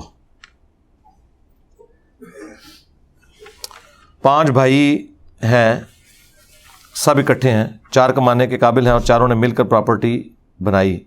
کیا سب سے چھوٹا اس پراپرٹی میں حق رکھتا ہے؟ رکھتا نہیں ہے تو دے دینا میرے بھائی. رحمی رشتے اور کیا ہوتے ہیں. اگر وہ ایک آپ کا بھائی کمزور نکلا ہے تو بجائے یہ کہ لوگوں سے مانگے، آپ اس کو اکاموڈیٹ کریں نا، بیچ میں دے نا، خود دے دینا. بھائی ہے نا آپ کا، باہر کا بندہ تو نہیں ہے نا. ویسے ان پرنسپل تو ظاہر نہیں رکھتا ہوگا، لیکن آپ نے اکاموڈیٹ تو کرنا ہے. اکثر لوگ نبی الاسلام کے دور میں آپ کا پسینہ مبارک خوشبو کے لیے استعمال کرتے تھے. کیا کسی صحابی نے آپ کا پیشاب یا خون بھی استعمال کیا؟ حادثاتی طور پہ 2 واقعات ہوئے تھے اس پہ. نبی الاسلام کا پیشاب، خون مبارک، اس پہ میری آپ ویڈیو دیکھ لیں. ایک دفعہ تو وہ مجموع الزوائد میں وہ روایت امام حسمی نے لی ہے المعجم الکبیر طبرانی سے، اس کی سند بالکل ٹھیک ہے شیخ زبیر اور شیخ البانی دونوں کے نزدیک، کیونکہ اس کی ایگزیکٹ سند ابو داؤد میں بھی موجود ہے. پہلا حصہ ابو داؤد میں ہے کہ نبی الاسلام سردیوں میں آپ نے اپنی چارپائی کے نیچے ایک لکڑی کا پیالہ رکھا ہوتا تھا، اس میں آپ پیشاب کرتے تھے تاکہ باہر نہ نکلنا پڑے. تو آپ کی ایک کوئی کنیز تھی، اس نے وہ پی لیا غلطی سے، ظاہر ہے وہ اسمیل بھی نہیں تھی اس میں، عام پیشاب تو نہیں تھا. تو نبی علیہ السلام نے جب بعد میں پوچھا تو انہوں نے کہا مجھے تو نہیں پتا تھا. تو آپ نے فرمایا کہ تم نے اپنے اور جہنم کے درمیان ایک آڑ قائم کر لی. یہ ایک واقعہ ہے، یا ایک سنن کبری البیہقی میں ملتا ہے، اس کی صحت میں اختلاف ہے.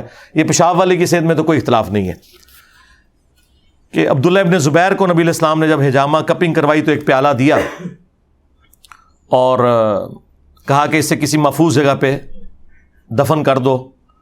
تو وہ سائڈ پہ جا کے انہوں نے پی لیا. تو بس یہ ایک واقعہ اس طرح کا ملتا ہے. باقی نبی علیہ السلام نے کبھی خود ایسا کام کروایا نہیں ہے، صرف پسینہ مبارک کی حد تک ہے.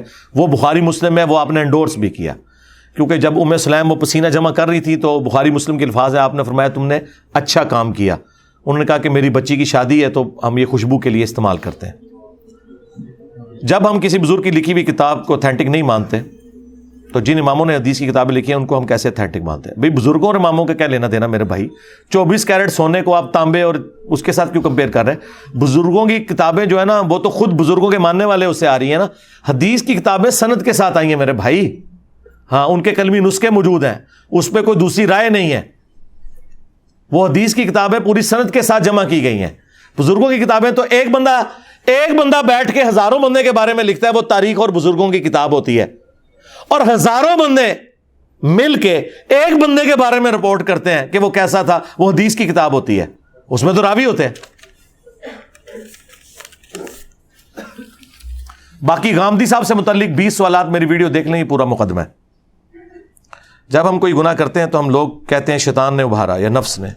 جب اللہ نے حکم دیا فرشتوں کو ابلیس کو آدم کو سجدہ کرو تو ابلیس کو کس نے ابھارا تھا؟ شیطان نے ابھارا تھا نا. اس دن وہ پہلا شیطان ظاہر ہو گیا تھا نا. ابلیس کو اس کے اپنے نفس نے ابھارا.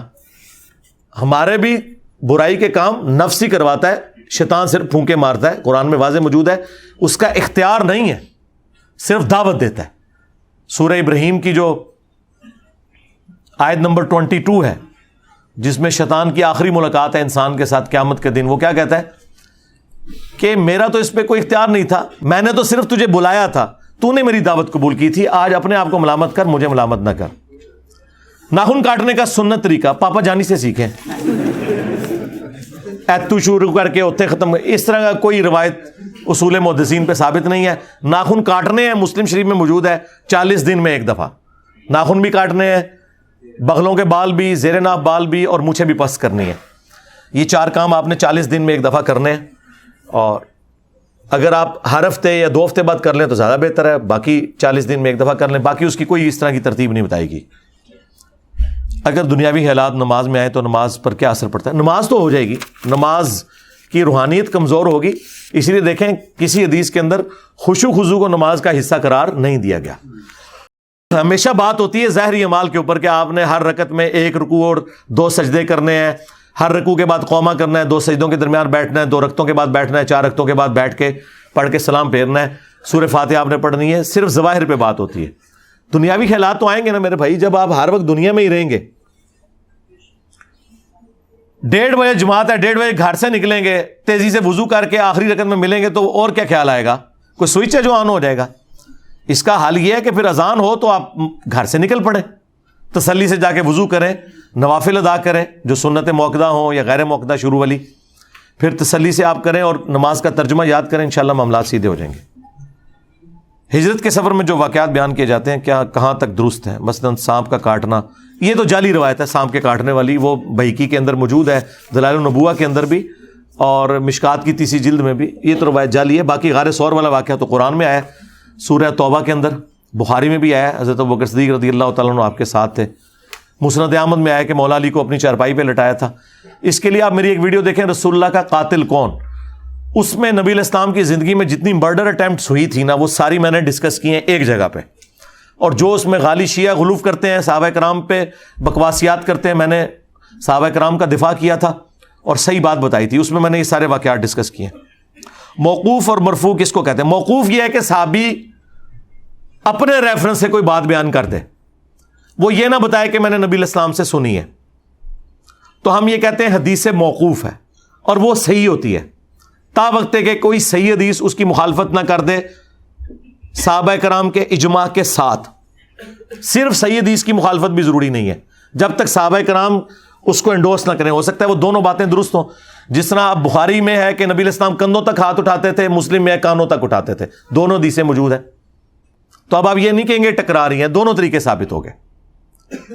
تو موقوفاً روایت، جس طرح مولا علی کا قول ہے فضائل صحابہ احمد بن حنبل میں کہ میری وجہ سے 2 فرقے جہنم میں جائیں گے اور 2 گمراہ ہوں گے، ایک میری محبت میں غلوف کر کے، ایک میری دشمنی میں. اور یہی مولا علی کا قول نہج البلاغہ میں بھی موجود ہے. اب یہ جو قول ہے نبی علیہ السلام کے ریفرنس سے انہوں نے بیان نہیں کیا، اگرچہ نبی علیہ السلام کے ریفرنس سے مسند احمد میں موجود ہے، طبرانی میں موجود ہے، مشکات میں، لیکن اس کی سند میں کلام ہے. جو صحیح سند ہے وہ حضرت علی تک کی ہے. تو جب کوئی غیبی خبر کوئی صحابی بتائے تو یہ انڈرسٹوڈ ہوتا ہے کہ نبی علیہ السلام نے ہی ان کو بتایا ہوگا. تو یہ کہتے ہیں حدیث موقوف. اور حدیث مرفوع یعنی وہ بلند کی گئی، جیسے ہمارا یہ علاقہ سطح مرتفع پوٹوہار، مرتفع بلند کیا ہوا، جو نبی علیہ السلام تک مرفوع ہو.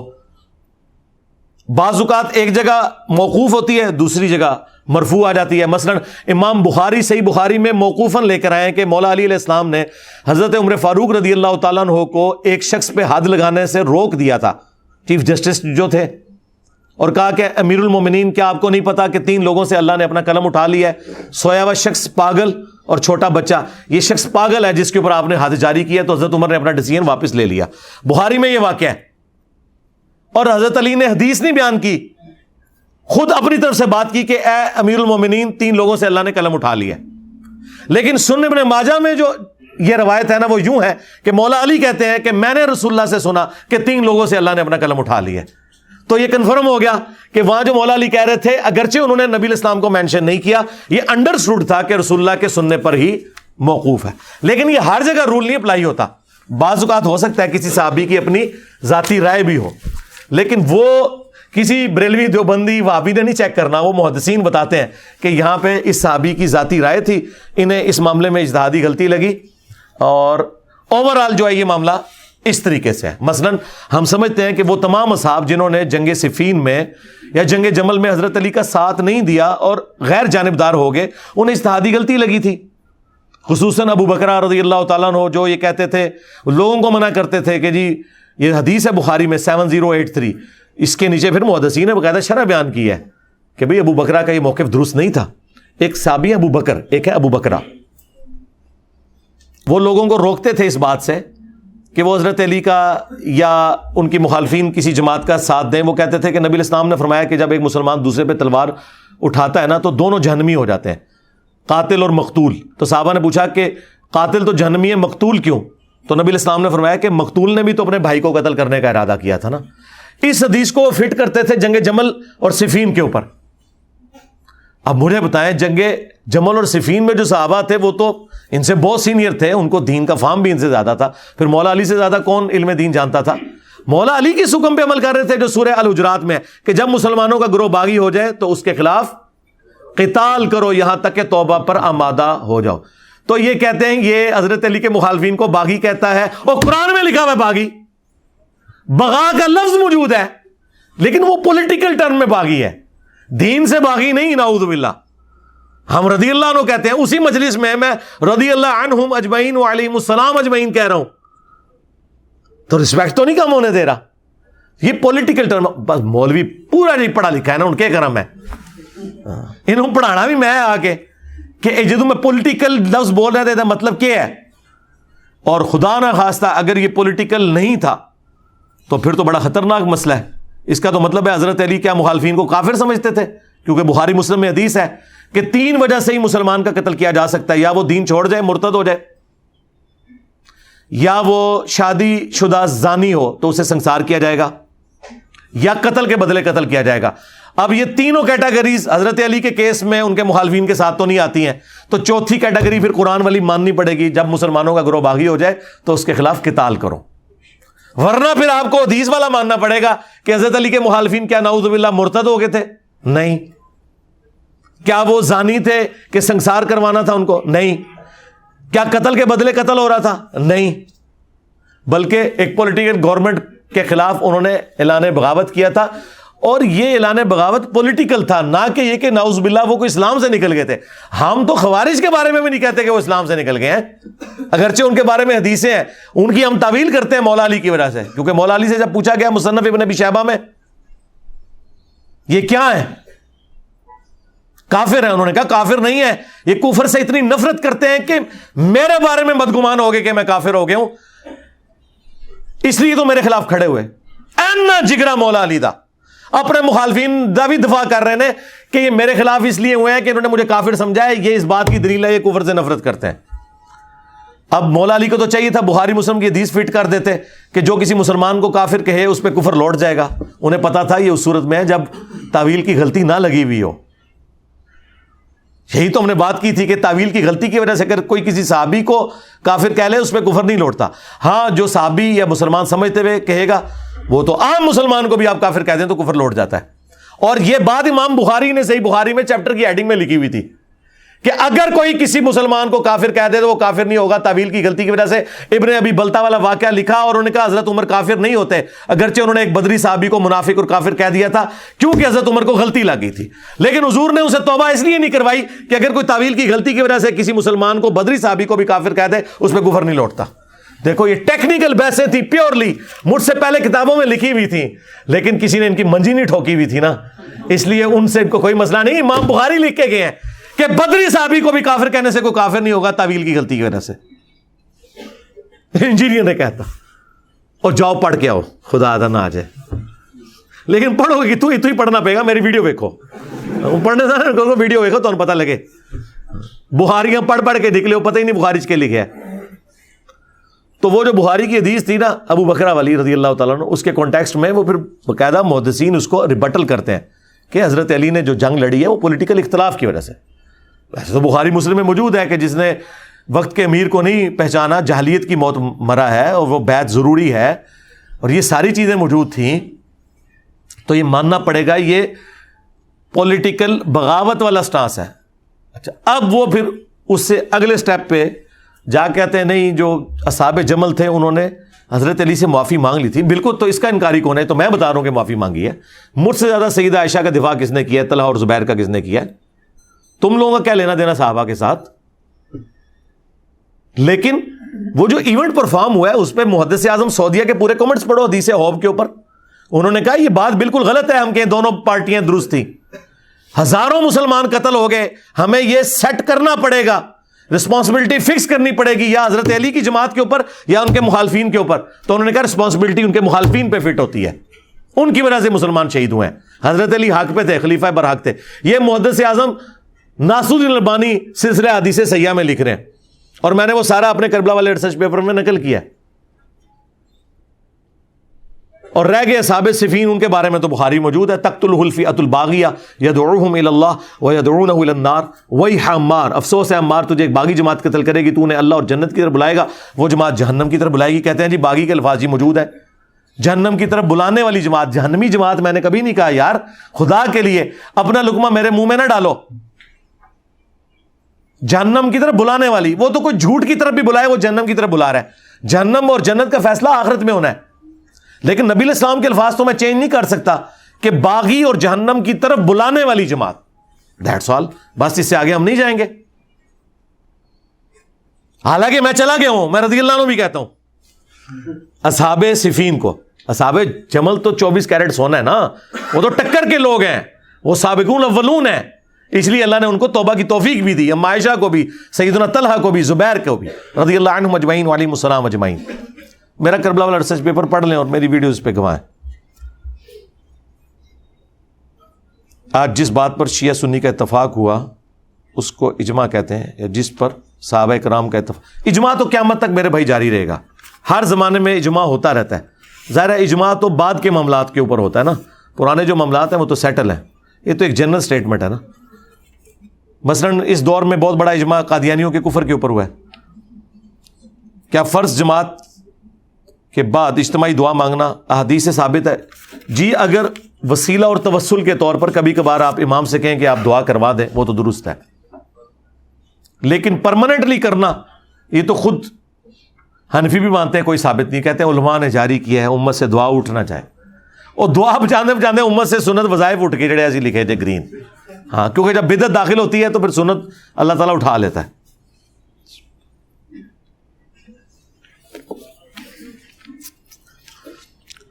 اگر ہر فرقہ کے امام کی امامت میں نماز ہو جاتی ہے تو قبر کو سجدہ کرنے اور ان سے مانگنے والے کے پیچھے کیسے نماز ہوگی جو شرک کرتا ہے؟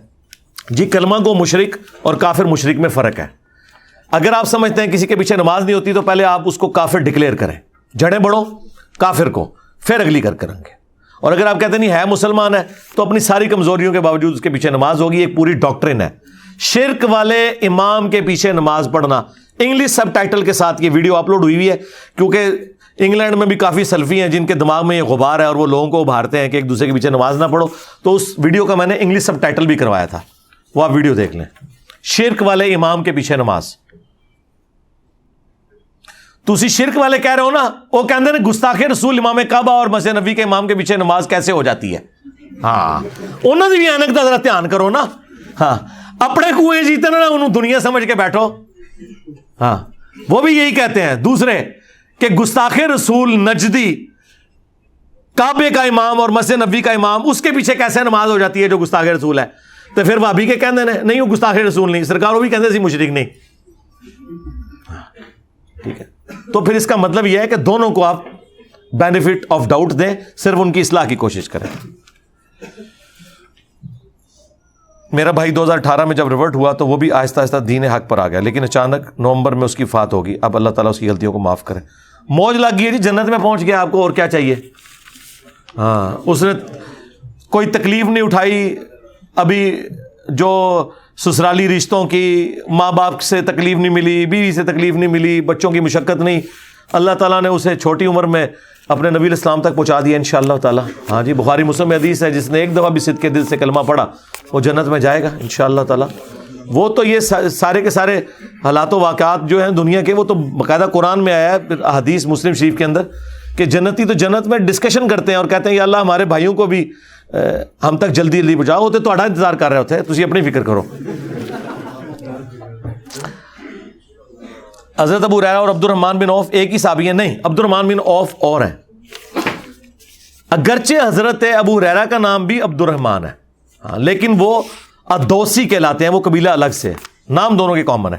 جس نے عبداللہ نام کے اب کتنے صحابی ہیں؟ عبداللہ ابن عباس، عبداللہ ابن عمر،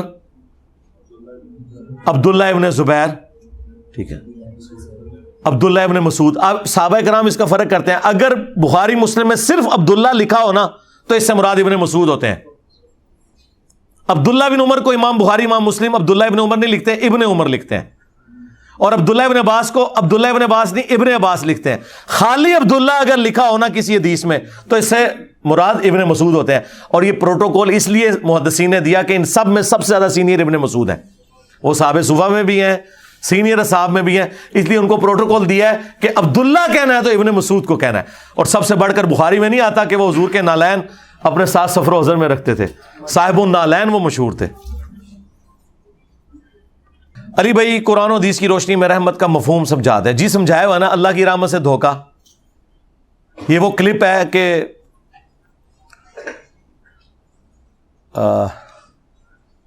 ایک پاکستان لیول کے موٹیویشنل سپیکر چھپ چھپا کے مجھے ملنے آئے تھے. اس دن نا وہ میں ان کے ساتھ مصروف رہا. بعد میں نے دیکھا کوئی 8-10 مسڈ کال آئی ہوئی طارق جمیل صاحب کی. مجھے کہتے ہیں میں نے ابھی نا موٹر وے پہ چڑھتے ہوئے تمہارا وہ کلپ دیکھا ہے، اللہ کی رحمت سے دھوکا. وہ سارا میں نے طارق جمیل صاحب کے خلاف ہی کیا ہوا تھا.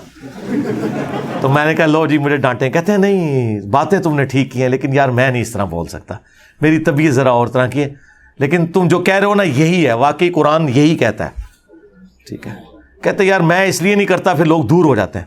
میں نے کہا جی ہمیں تو کوئی پرواہ نہیں ہے، ہم نے دیکھیں ان موضوعات پہ بات کر کے پوری امت کو ایک جگہ جمع کر دیا ہے، خواہ اپنے ساتھ کیا ہو یا اپنے مخالفین میں کیا ہو، ادھر بھی ایک جگہ جمع کر دیا ہے. جو ٹاپک لوگ کہتے تھے کہ اس سے فتنہ کھڑا ہوگا، ہم نے فتنہ ختم کر دیا اللہ کے فضل سے.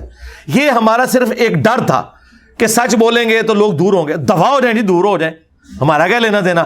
اگر بخاری مسلم میں آئے کہ قیامت والے دن بعض انبیاء بھی اس حال میں آئیں گے، کسی کے ساتھ 4، کسی کے ساتھ 3، کسی کے ساتھ 2، کسی کے ساتھ 1 اور کسی کے ساتھ 1 بھی نہیں ہوگا جو ان پہ ایمان لایا ہو، تو کیا وہ نبی ناکام ہو گئے؟ تو آپ کیوں اپنی مجموعوں کی فکر میں رہتے ہیں کہ مجمع اکٹھے کرنے ہیں؟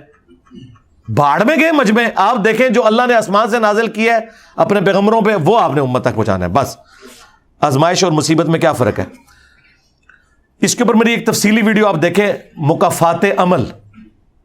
یہ جو آپ کو کہا جاتا ہے نا کہ یہ جس تکلیف کے بعد انسان اللہ کی طرف آئے وہ آزمائش ہوتی ہے، جس سے اللہ سے دور ہو جائے وہ عذاب ہوتا ہے، اس طرح کی کوئی تفریق مولا علی کی طرف ایک منسوب قول ہے. دنیا میں کوئی پیرامیٹر نہیں جج کرنے کا. آپ کے مخالفین مرتے ہیں تو آپ کہتے ہیں عذاب آ گیا، وہی کچھ آپ کے ساتھ ہوتا ہے تو آپ کہتے ہیں اللہ کی آزمائش آ گئی.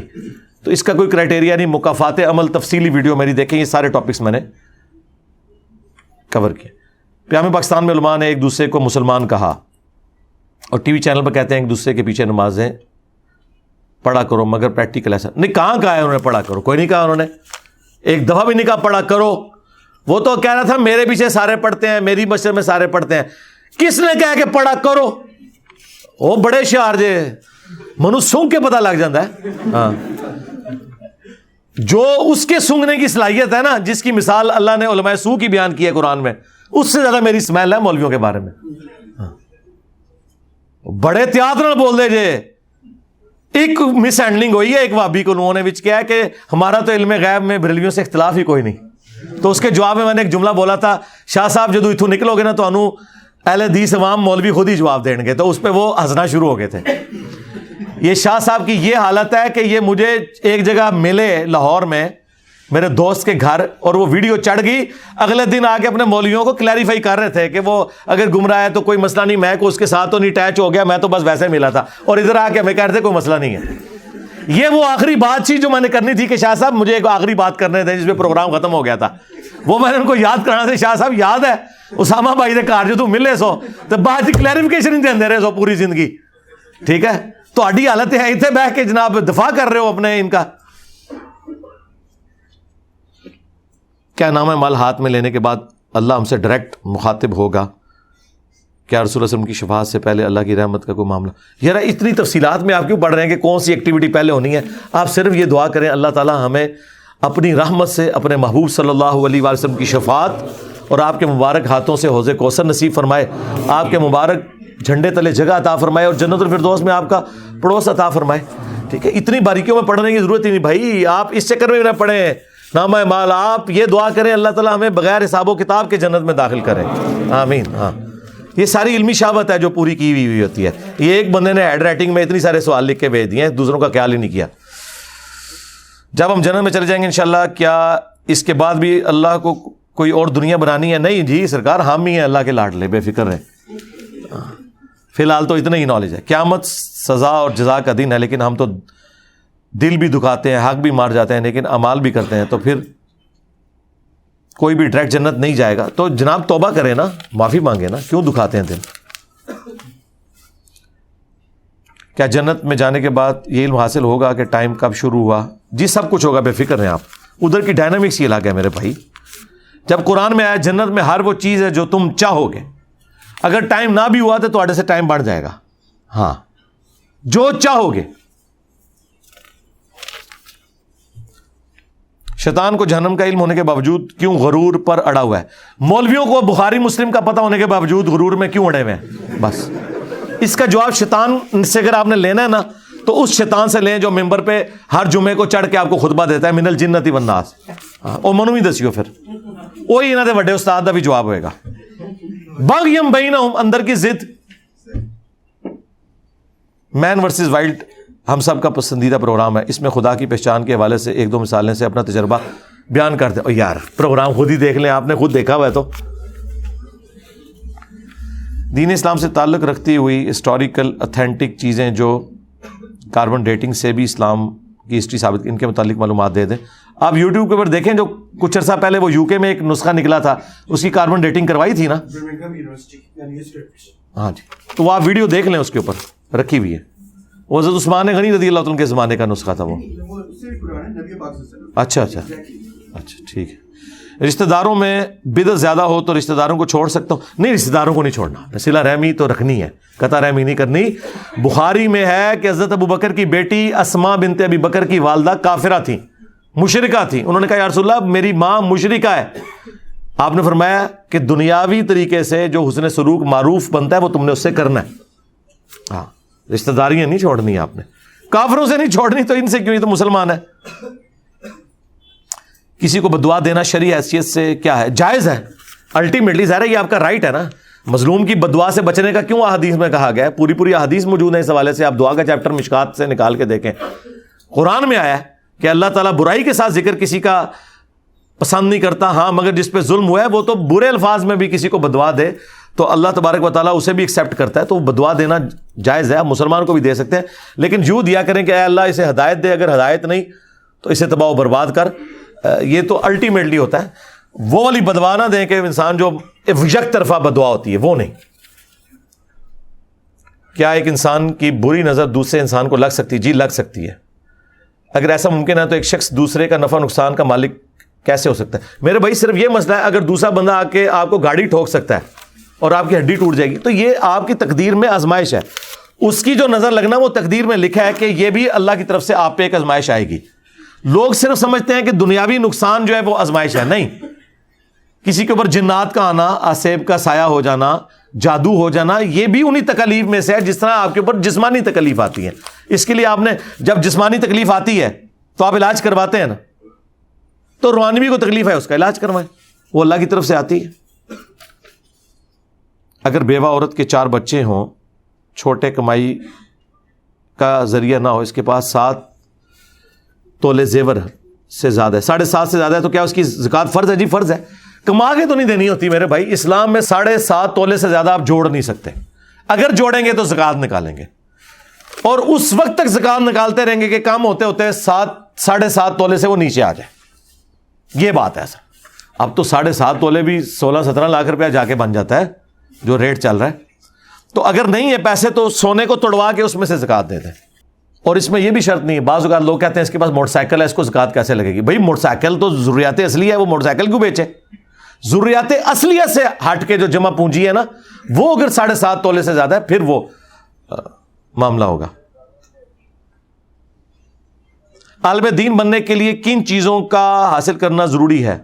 مت مارا جانا آپ کا ضروری ہے, اور تو کوئی حل نہیں اس کا. اگر آپ عالم دین کہہ رہے ہیں, یہ والا جو ہے کنونشنل, اور اگر آپ یہ کہہ رہے ہیں کہ علم دین حاصل ہونے کے لیے, اس کے لیے آپ ہماری ویڈیوز دیکھیں اور کتابیں خود پڑھیں. اس کے لیے میں نے ایک ویڈیو بھی ریکارڈ کروا دی ہے کہ علم دین کیسے سیکھیں, کون سی کتابیں پڑھیں. آپ یوٹیوب پہ لکھیں, ریکارڈ ہے.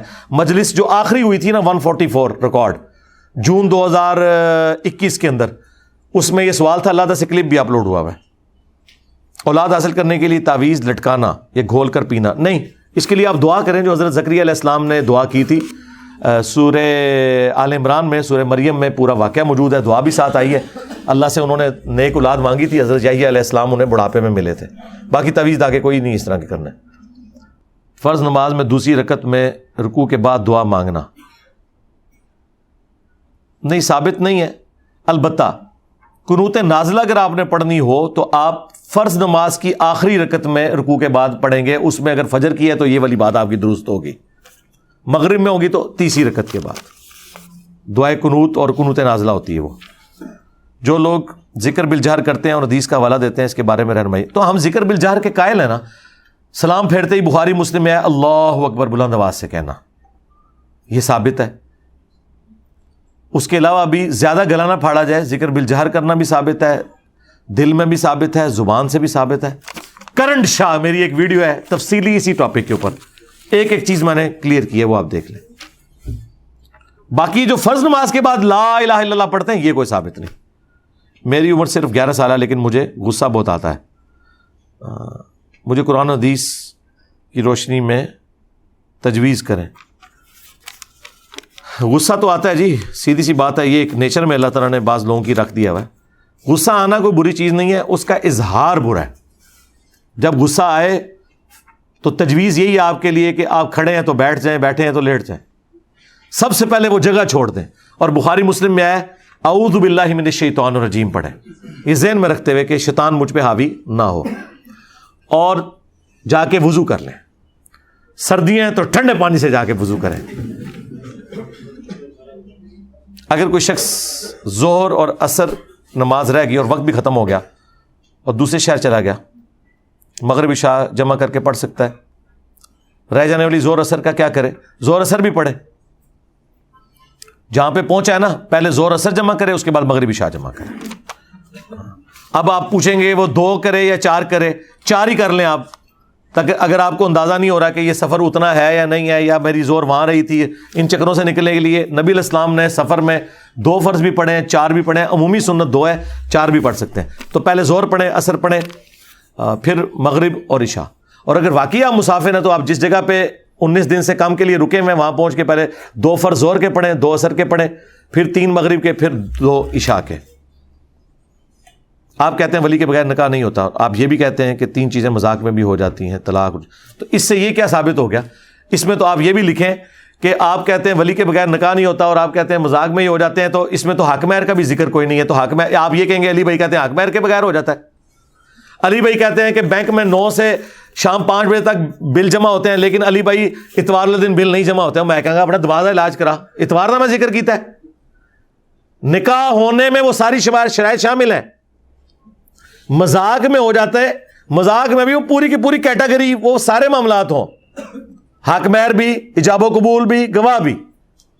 ٹھیک ہے. میرے والدین بوڑھے ہو چکے ہیں, والدہ صاحب اکثر بیمار رہتی ہیں. میری بھی بولتی ہے کہ آپ کے والدین کی خدمت یعنی 2 وقت کا کھانا پینا دینا مجھ پہ فرض نہیں, جبکہ میں دن بھر مزدوری کرتا ہوں. پاؤں پڑ جائیں جی اپنی بیوی کے, اسے کہیں کہ مہربانی کر میرے اوپر, اور تو میرے پاس کوئی علاج نہیں اس کا. علی بھائی اگر عورت مسجد میں نکاح کے لیے آنے کو آئے یہ پتہ نہیں آنے کو رخصتی لازم ہے یا لڑکی نہیں، لڑکی کو مسجد میں لانے کی کوئی ضرورت نہیں ہے، اس کا ولی آئے گا، باپ یا بڑا بھائی، اگر باپ نہیں ہے وہ وکیل بن کے آئے گا، اس کے آنے کی کوئی ضرورت نہیں ہے. ہاں اس سے بس ڈاکومنٹ میں جا کے سائن کروا لے. جو شخص حضرت سلمان کا تخت لایا تھا وہ انسان تھا یا کہ جن؟ جو یہ میرا تخت لے کے آیا تھا وہ کیا تھا؟ انسان تھا. اچھا اب وہ جو لے کے آیا تھا بھائی یہ کوئی نہیں بتایا. اللہ نے فرمایا کہ ایک شخص تھا، وہ پیغمبر تھا، فرشتہ تھا، جن تھا، کوئی تفصیل نہیں آئی ہے. ٹھیک ہے، اس کے لیے آپ میری ایک ویڈیو دیکھیں، تخت بلقیس والا واقعہ. اس سے جو گدڑ سنگیاں انہوں نے نکالنے کی کوشش کی ہے نا، ایک ایک میں نے چن چن کے روحانی موت بلکہ شیطانی موت وہ ساری گدڑ سنگیاں ماری ہیں. پوری تفصیلی ویڈیو ریکارڈ ہے. نبی الاسلام کی ازدواجی زندگی کے بارے میں زیادہ شادیاں کیوں ہوئیں، اس کی کیا وجہ تھی؟ اس طرح کے جتنے سوالات ہیں نا میرے بھائی، جو عموماً نان مسلم کی طرف سے کیے جاتے ہیں، ان کے لیے عرض یہ ہے کہ آپ سے ہمارا اختلاف ہے ایگزسٹنس آف گاڈ پہ، یہ چیزیں بعد میں. باقی نبی الاسلام مسلمان اگر یہ سوال کر رہا ہے تو قرآن میں اللہ نے اجازت دی ہے نبی الاسلام کو سورہ احزاب میں کہ خاص آپ کے لیے. ہاں حکمت کیا تھی اللہ نے اس کے ذریعے دین سکھایا ہے وہ نظر آ رہا ہے. اور یہ نبی الاسلام کا گولڈن پیریڈ جو ہے نا اپنی زندگی کا، وہ ایک ہی بیوی کے ساتھ ہے. یہ ساری آپ کی آخری 10 سال کی بیوی ہیں. 24 سال تک حضرت ختیجہ جب تک زندہ رہی ہیں تو نبی الاسلام نے دوسری شادی نہیں کی. 24 سال بعد پوچھنا، ہم لوگ اپنی پراپرٹی بطور تحفہ کسی کو دے دیتے ہیں، کسی بھی ایسے انسان کو جو حیات ہے، تو ہمارے مال میں بھی تو ہمارے مال میں بھی تو ہماری پراپرٹی ہوتی ہے. تو کیا اگر کوئی انسان اللہ کو جان کر اپنی نیکیاں کسی دوسرے کو بطور دے، اس طرح نہیں نیکیاں منتقل ہوتی. مال میں تو نیابت ہو جاتی ہے، نیکیوں میں کیسے ہوگی میرے بھائی؟ مال کا تو معاملہ الگ ہے. نماز تو آپ پہ فرض ہے نا، زکوٰۃ کوئی کسی کی طرف سے ادا کر دے، صدقہ فطر کسی کی طرف سے ادا کر دے، مالی عبادت کے معاملات الگ ہیں. آپ بریلوی دیوبندی اہل حدیث سب کے بارے میں بات کرتے ہیں، جبکہ شیعہ سے کیا، شیعہ کے بارے میں سب سے زیادہ شیعہ کے بارے میں بات ہی میں نے کی ہوئی ہے. کیا بات کر رہے ہیں میرے بھائی؟ شیعہ سے 2 بنیادی اختلاف ہے، عقیدہ توحید کے والے سے، عقیدہ امامت کے والے سے. بتائیں دنیا میں کس شخص نے اپنی زندگی میں سب سے زیادہ یا علی مدد کو شرک کہا ہے ہمارے سوا؟ رہ گی بدعت، تو بدعت محرم کے اوپر جتنی میری ویڈیوز ہیں میں نے ڈسکس کیا ہے. مطلب میں ان کو گالیاں نکالوں؟ اب گالیاں تو بھائی میں نے ان کو نہیں نکالی جنہوں نے چشتی رسولہ پڑھایا، تو ان کو کہاں سے نکالوں؟ اور یہ زیادہ بڑے مجرم ہیں کیونکہ سنیت کا نام یوز کر رہے ہیں، اور ہمارا پلیٹ فارم سنی پلیٹ فارم ہے، یہ ذہن میں رکھیے گا ایز اے منج. یہ شیعہ پلیٹ فارم نہیں ہے، اس لیے ناج البلاغہ نہیں یہاں پڑی ہوئی، یہ سنی پلیٹ فارم ہے. شیعہ کو ہم مسلمان سمجھتے ہیں. جامع مسجد میں جمعہ پڑھا عید کا آخری روز میں آپ کے بارے میں بہت کچھ. او یار چھوڑ خدا، چیخا انجوائے کرو. وڈی بوتل رکھ کے تے اینا وڈا چپساں دا پیکٹ رکھ کے نا انجوائے کرو چیخا. اگر ہمارے علاقے کا امام مسجد فرقہ واریت کے بیان دے اور ہمارا ذہن اس پر مطمئن نہ ہو تو کیا ہماری نماز ہو جائے گی اس کے پیچھے؟ نماز سے کوئی فرق نہیں پڑتا. یار حضرت عثمان کے مخالفین کے پیچھے حضرت عثمان کہہ رہے نماز پڑھ لو، تو میرے مخالفین کے پیچھے کیوں نہیں نماز ہوگی؟ پڑھے.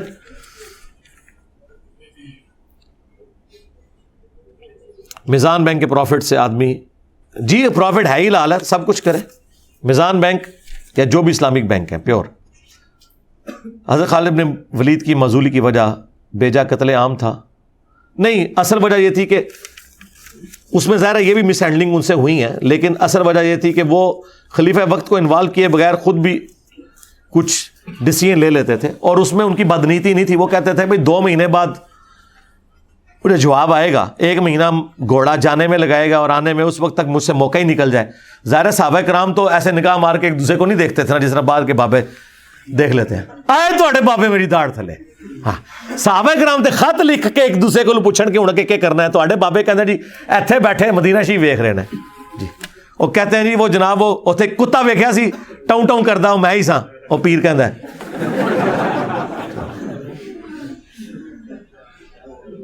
تو وجہ یہ تھی پیچھے، اس وقت واٹس ایپ کی چیزیں نہیں تھی. آج والا معاملہ ہوتا تو خالد بن ولید 1 انچ بھی خود ڈیسیژن نہ کرتے. اکثر لوگ یہ کہتے ہیں کہ دین ایک پرائیویٹ مسئلہ ہے جو کہ انسان اور اللہ کے درمیان ہے. وہ جو حکومتی لیول کے پوائنٹ آف ویو سے یہ بات کرتے ہیں تو یہ غلط ہے بات. باقی یہ جو انڈیویجول لیول پہ میں سمجھتا ہوں کہ یہ لوگ پھر بھی بہت بڑی خیر ہیں. سیکولر لوگ کم از کم آپ کو رفع دین کرنے پہ مارتے تو نہیں ہے نا. ڈینجرس تو وہ فرقہ باز مولوی ہیں جو کہتے ہیں کہ جی آپ کا بھی جو ذاتی مسئلہ ہے نا اس کو بھی میں نے مسئلہ بنا کے آپ کو رفع دین کرنے پہ مارنا ہے. تو ان سے تو یہ لوگ بہتر ہیں. باقی اسلام یہ ٹوٹل دین کو لے کے چلتا ہے. دین پالیٹکس بھی ہے, دین معاشرتی معاملات بھی ہیں, اور اخلاقیات بھی ہیں, اور دینی رسومات بھی ہیں. جدا ہو دین سیاست سے تو رہ جاتی ہے چنگیزی. سورہ نور کی آیت نمبر 35 کے بارے میں سمجھا دیں. جی سورہ نور آیت نمبر 35 آیت نور لکھیں, تقریباً 25 منٹ کی ویڈیو کھل جائے گی, پوری تفصیل سے سمجھایا ہے. قرآن کی مختلف صورتوں کے فضائل بیان کیے جاتے ہیں جن کے پڑھنے سے گھر میں فاقہ نہیں ہوتا. وہ روایت ہے سورہ واقعہ کے بارے میں کمزور ہے. باقی اللہ تعالیٰ سے دعا کریں آپ. فرض نماز کے بعد ابن ماجہ میں حدیث ہے, نبی علیہ السلام دعا مانگتے تھے, اللہم انی اسألک علما نافعا ورزقا طیبا وعملا متقبلا. اور 2 سجدوں کے درمیان اللہم اغفر لی وارحمنی واہدنی وارزقنی, یہ دعائیں مانگیں تو انشاءاللہ رزق میں فراوانی ہوگی. اور سب سے بڑی بخاری مسلم میں حدیث ہے, جو چاہتا ہے اس کا رزق فراخ کر دیا جائے اور اس کی عمر دراز ہو تو اپنے رشتہ داروں سے اس نے سلوک کرے. کیا نماز اردو میں پڑھنا جائز ہے؟ اردو میں اگر نماز کے اندر پڑھ رہے ہیں تو پھر تو جائز نہیں ہے. نماز کے باہر ضرور پڑھیں اور اردو ترجمہ یاد کریں. آپ نے عربی میں پڑھنی ہے. نماز اور قبلہ یہ مسلمانوں کے یونٹی کی علامت ہے, یہ آپ اس کو آپ چینج نہیں کر سکتے.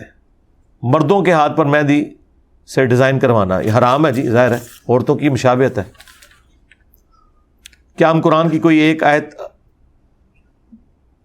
یا نبی صلی اللہ علیہ وسلم کی ایک حدیث اٹھا کر سائڈ پر رکھ سکتے ہیں؟ وہ یہ تو سوال جنرل ہے. یہ جس کا سوال ہے وہ کیا پوچھ رہا ہے, کیا پوچھ رہا ہے؟ کیا کوئی آیت یا محمد صلی اللہ علیہ وسلم کی حدیث اٹھا کر سائڈ پر رکھ سکتے ہیں؟ میرا سوال یہ ہے کہ کوئی ایک آیت یا کوئی ایک جنرل نہیں, کس آیت کی بات کر رہے ہیں؟ کسی بھی, یعنی کہ ایک آیت جو جس میں ہمیں نصیحت کی گئی ہو. نہیں صاحب پہ عمل کرنا ہے بس. ٹھیک.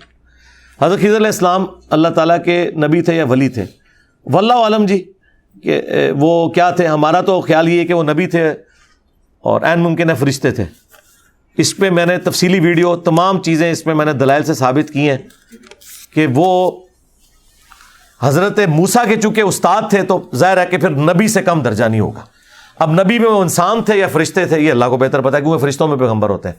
تو قصہ موسیٰ اور خضر لکھیں, تفصیلی ویڈیو میری ریکارڈ ہے. ہم ملتے وقت السلام علیکم کہتے ہیں.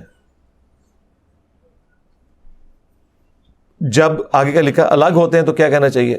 جی السلام علیکم ہی کہیں. خدا حافظ آپ ٹریڈیشنل ساتھ کہنا چاہتے ہیں وہ بھی جائز ہے, کوئی مسئلہ نہیں. مردے کو دفنانے کا صحیح طریقہ کیا ہے؟ جی قبلہ رخ دفنائیں گے, دائیں کروٹ لٹا کے قبلہ رخ بنی ہوئی ہوگی. جس طرح مسلمان دفنا رہے ہیں وہ بالکل ٹھیک ہے. جمعے کے خطبے کے دوران کیسے بیٹھا جائے؟ جس طرح مرضی بیٹھیں, صرف گوٹھ مار کے بیٹھنا احتبا عربی میں کہتے ہیں, یعنی دونوں گھٹنے کھڑے کر کے یوں یہ بیٹھنا منع ہے ابو داؤد کے اندر. باقی جس طرح مرضی بیٹھیں. جو عذاب قبر ہوتا ہے آخرت کے عذاب میں کوئی کمی ہوگی؟ یعنی جس کو عذاب قبر ہوگا آخرت کا عذاب تو اس سے بھی زیادہ سختی ہوگا اس کے لیے. ہاں جی, ترمذی میں حدیث ہے کہ قبر آخرت کی منزلوں میں سے پہلی ہے, جس کی یہ کامیاب ہوئی اگلی آسان ہوگی, جس کی یہ مشکل ہوگی اگلی مشکل ہوتی جائیں گی. اسی حدیث میں یاد ہے نا, حضرت عثمان جو ہے وہ رو پڑتے تھے قبر کو دیکھ کے. تو اللہ تعالیٰ ہمیں عذاب قبر سے, عذاب جہنم سے بچائے, آمین. اگر کسی وجہ سے روزہ چھوٹ جائے تو اس کا کفارہ کیسے ہوگا؟ روزہ رکھنا ہوگا, اگلے رمضان سے پہلے رکھ سکتے ہیں. مسلم میں حدیث ہے, اما عائشہ کہتی ہیں میں اگلے رمضان کے سے جسٹ پہلے جو شعبان آتی تھی نا اس میں روزوں کی قضا دیا کرتی تھی. تو اگلے رمضان سے پہلے آپ نے وہ روزے قضا کرنے ہیں, یعنی رکھ لینے, اور باقی اور کفارہ کوئی نہیں دینا, بس اس کا قضا ہی کرنی ہے. کفارہ تو انہوں نے دینا ہوگا نا جو بیمار ہیں, ان کو صحت یابی کی امید نہیں ہے تو وہ روزہ رکھ ہی نہیں سکتے. جو رکھ سکتے وہ روزہ ہی رکھے گا. اہل تشیع باغ فتح کے ایشو میں اعتراض کرتے ہیں. حضرت بکر صدیق راوی بھی تھے, جج بھی تھے. حضرت بکر صدیق تو نہیں تھے, حضرت علی بھی بیچ میں شامل ہیں. اس پہ میری ویڈیو دیکھ لیں, یہ ایشو ریزالو ہے.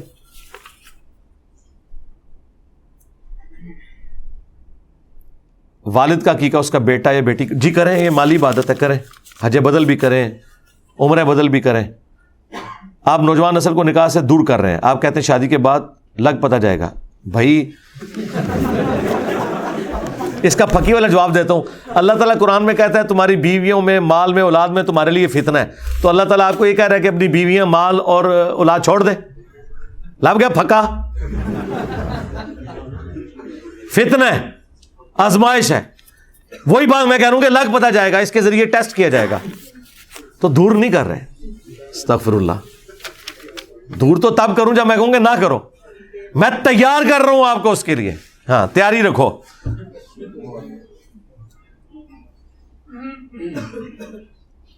اگر کوئی شراب کی کمپنی کا لوگو بنانا پڑ جائے, نہیں بنانا جی, لعنت بھیجیں.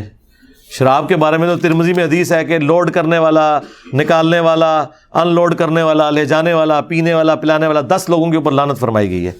اس میں لوگو بنانے والا بھی شامل ہے. ہاں اب آپ کہیں گے کہاں لکھا ہوا ہے؟ جی قرآن میں لکھا ہے وَتَعَاوَنُوا عَلَى الْبِرِّ وَالتَّقْوَى وَلَا تَعَاوَنُوا عَلَى الْإِثْمِ وَالْعُدْوَانِ. نیکی پرہیزگاری کے کاموں میں ایک دوسرے کی مدد کرو, برائی میں الگ رہو. ہاں پتہ نہیں چلا وہ الگ بات ہے, جب پتہ چل گیا پھر نہیں کریں گے.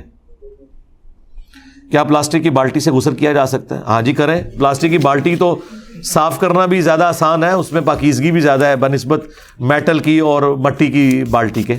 وہی کریں, لیکن اچھے والا پلاسٹک گریڈ 1 والا لیا کریں. یہ بھی تو مشورہ میں دوں گا, کیونکہ دوسرے والی پلاسٹک کی بالٹی کچھ عرصے بعد ٹوٹ جاتی ہے.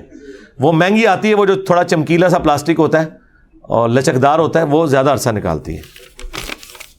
رفع دین سب سے مضبوط دلیل کیا ہے؟ سب سے مضبوط دلیل یہ ہے کہ حدیث کی تمام کتابوں میں نماز کے طریقے پہ پہلی حدیث رفع الیدین کی ہوتی ہے. بخاری سے لے کے ابن ماجہ تک یا الموطا امام مالک, باقی ساری کتابیں کھولیں, یہ سب سے مضبوط دلیل ہے. کیا شطرنج کھیلنا جائز ہے؟ اگر آپ اس کے اندر کوئی وہ جوا وغیرہ نہ لگایا ہو ٹائم پاس کرنے کے لیے, آپ کی نماز بھی نہ ضائع ہو رہی ہو, تو آپ یہ جس طرح ویڈیو گیمز ہیں یا لوڈو ہے, اس کے اوپر آپ لوڈو اور انجینئر محمد علی مرزا لکھیں, میری ویڈیو کھل جائے گی. وہ جو مسلم شریف میں حدیث آئی ہے نا, وہ ڈائس پھینکنے والی, وہ جوئے کے ڈائس پھینکے جاتے تھے. یہ لوڈو کے جو آپ دانہ پھینکتے ہیں یہ اس میں نہیں آتا. ہاں لوڈو پہ اگر آپ نے جوا لگایا ہوا ہے, جس طرح ہمارے یہ بوڑھے بوڑھے لوگ ہوٹلوں پہ بیٹھ کے لوڈو کھیل رہے ہوتے ہیں, اس زمانے میں بھی توفیق نہیں ان کو مل رہی اب آخری وقت میں بھی کہ نماز پڑھیں, تو وہ تو حرام ہے. باقی سوال آپ کے کاٹ دیے کیونکہ وہ پہلے کور ہو گئے. میں جن لوگوں نے عبد القادر جیلانی کی تصویر گھر میں لگا رکھی ہے, اس کے سامنے جھکتے ہیں, توبہ توبہ توبہ. اسی وجہ سے تو تصویر منع تھی. تو شرکی ایکٹیویٹی ہے یہ. تو اس کو تو بریلوی بھی خود مانیں گے, اس کو کون جائز سمجھتا ہے؟ اگر انسان کو آسانی تکوین میں پیدا کیا گیا تو جعفر بن ابی طالب کو جنت میں پرندوں کے پر کیوں عطا کیے گئے؟ کیا جعفر منی گاڈ ہونے کے ناطے اللہ سے ہاتھ نہیں مانگے گے؟ وہ تو اللہ تعالیٰ نے ان کو پروٹوکول دیا ہے نا, انسان کو تو اڑنے کی خواہش ہے نا. وہ اللہ جب انسان کو بھی جب پر لگ جائیں گے تو پرندے ہی نظر آئے گا نا دیکھنے میں. مجھے تو نہیں اس اعتراض کی سمجھ آئی. آپ یہ چاہ رہے ہیں کہ انہی ہاتھوں سے آپ اڑنا شروع کر دیں, تو آپ اس سے بھی اڑیں گے تو آپ کہ یہ پر ہی نظر آ رہے ہوں گے. انشاءاللہ آپ اس سے اڑ لیجئے گا, جو آپ خواہش کریں گے وہ ملیں گے. جاوید احمد غامدی صاحب کہتے ہیں کہ وراثت والے مسئلے میں ساری امت غلطی پر ہے. دین واٹ؟ مثلا کہتے ہیں کہ پہلے اولاد کو حصہ ملے گا پھر ماں باپ کو. نہیں, ساری امت غلطی پہ ہے تو میرا خیال جواب ادھر خود ہی ختم ہو گیا. وراثت کے مسائل خود لکھے ہوئے ہیں قرآن میں ترتیب کے ساتھ. سورہ نساء آیت نمبر 11 سے آنورڈ میری ویڈیو بھی دیکھ لیں, ایک ایک حدیث میں نے ڈسپلے کروائی ہے. اپنے رہائشی مکان کے علاوہ اگر کوئی اور پلاٹ ہے, دکان, کمرشل, اس کی بیچنے کی نیت نہ ہو تو پھر کیا نیت ہے میرے بھائی؟ بیچنے کی نیت نہیں ہے تو اور کیا ہے؟ نیت یہ ہے کہ آپ کی جمع پونجی ہے, یہی ہو سکتی ہے نا, اور تو کوئی نہیں ہے.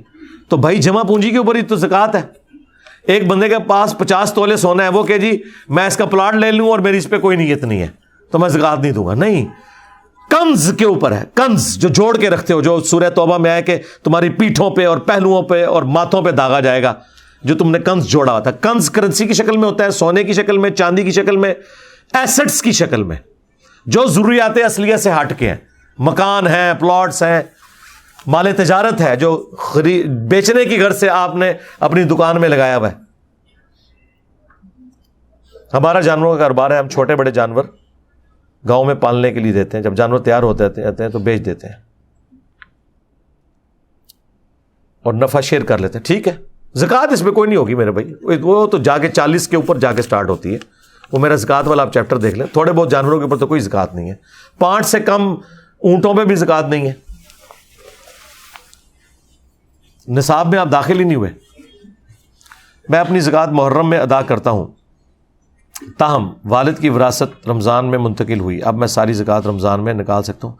ٹھیک ہے, پھر وہ محرم سے رمضان تک جو پھر وہ ایکسٹرا جو بنے گی نا, جو پرانے والے مال کی ہے, وہ اس کو کر کے اپنے آپ کو پھر آپ شفٹ کر دیں رمضان کے اوپر. رمضان ظاہر بعد میں آتا ہے نا, تو اب اگلے محرم پہ آپ زکوٰۃ نہ دیں. اگر آپ اگلے رمضان میں دینا چاہتے ہیں تو پھر محرم سے رمضان تک جو ہے نا, وہ بھی 1.5 سال آپ کا ایڈ ہو گیا نا, تو وہ 1.5 سال بن گیا. وہ 6 مہینے کی زکوٰۃ آپ الگ سے اترے والے مال پہ نکالیں اور پھر اپنے آپ کو رمضان میں شفٹ کر لیں. اچھی بات ہے, آپ ایڈوانس بھی زکوٰۃ نکال سکتے ہیں, کوئی مسئلہ نہیں. پل صراط اور میزان سے گزرنے والے کیا میزان میں حساب و کتاب لیا جائے گا؟ پل صراط سے کامیاب ہو گیا, میزان پہ ناپ تول میں رہ گیا, اور اس طرح نہیں ہوگا. یہ تہاڈا حساب رکھنے دا, اے اللہ دے کام نے, اللہ دے بندے ہو. بس یہ دعا کرو کہ اللہ تعالیٰ پل صراط پہ بھی استقامت دے, نبی الاسلام کی شفاعت ملے, اور میزان عمل پہ بھی. ہاں جی. ایک ان دیکھے خدا پر غیب پر ایمان رکھنا پر ایمان کی حد تک کیسے پہنچا جائے؟ جی اس کے لیے آپ میری ویڈیو دیکھیں, فرام کریشن ٹو کریٹر. اور یہ جو ایتھیس سے متعلق 10 کوسچنز میرے ریکارڈ ہوئے ہیں, اور سب ٹائٹل اس میں انگریزی لگا ہے پچھلے دنوں. اس کا ایک کلپ تھا, where did God come from. اس کے اوپر جی انگلینڈ کے ایک فزکس کے پروفیسر جس نے لکھا ہے, میری 53 ایئرز ایج ہے, اس نے کامنٹس کیے ہوئے ہیں. یہ ہدایہ وکٹری والے چینل پہ نا انہوں نے باقاعدہ ویڈیوز بیک گراؤنڈ پہ لگا کے اپلوڈ کیا. اس نے انگلش سب ٹائٹل, وہ کہتا ہے جی میں خود فزکس کا پروفیسر ہوں, اتنے عرصے سے پڑھا رہا ہوں, لیکن مجھے پہلی دفعہ کو مسلمانوں میں بندہ نظر آیا کہ جسے فزکس کی یہ ساری ٹرمز پتہ ہے, second law of thermo dynamics کیا ہے, انٹروپی کیا ہے, اور جس طریقے سے اس نے خدا کا تعارف کروایا. وہ کمنٹس نیچے دوسرے نمبر پہ نظر آ رہے ہیں. یار اپنا ارشاد بھائی, وہ عامر کو کہنا ہے کہ اس کے کمنٹس کو پن کرے. ہاں ہاں, وہ اتنے لوگوں نے مجھ سے زیادہ لائکس آ چکے ہیں, میرے کمنٹس نے پن کیے ہیں, اسے کہ اس کو پن کرے. تو وہ آپ میری ویڈیو دیکھیں. ہماری مسجد کے مولوی صاحب نے بتایا کہ اعلیٰ حضرت کا ترجمہ پڑھنے کے لیے 16 علوم کی ضرورت ہے.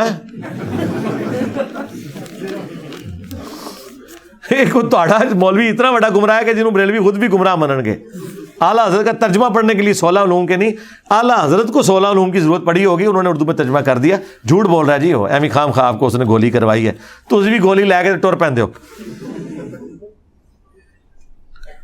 باپا جانی جو ہے نا, انہوں نے اپنے ہر مرید کو وصیت کی ہوئی ہے کہ آپ نے اعلیٰ حضرت کا ترجمہ ڈائریکٹ پڑھنا ہے جی ویڈیو میں. تو باپا جانی تو نہیں کہا 16 علوم چاہیے. ابھی تو میری ایک ویڈیو ریکارڈ ہوئی ہے, ٹائم نہیں مل رہا ہمیں ریفرنس لگانے کا.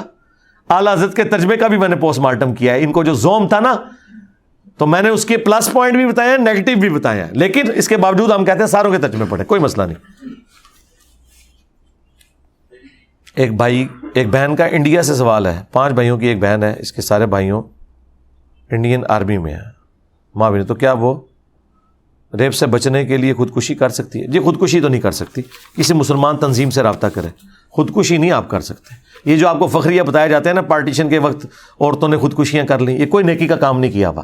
اسلام میں کوئی شخص ایک گناہ سے بچنے کے لیے اس سے بڑے والا گناہ نہیں کر سکتا, یہ بالکل حرام ہے.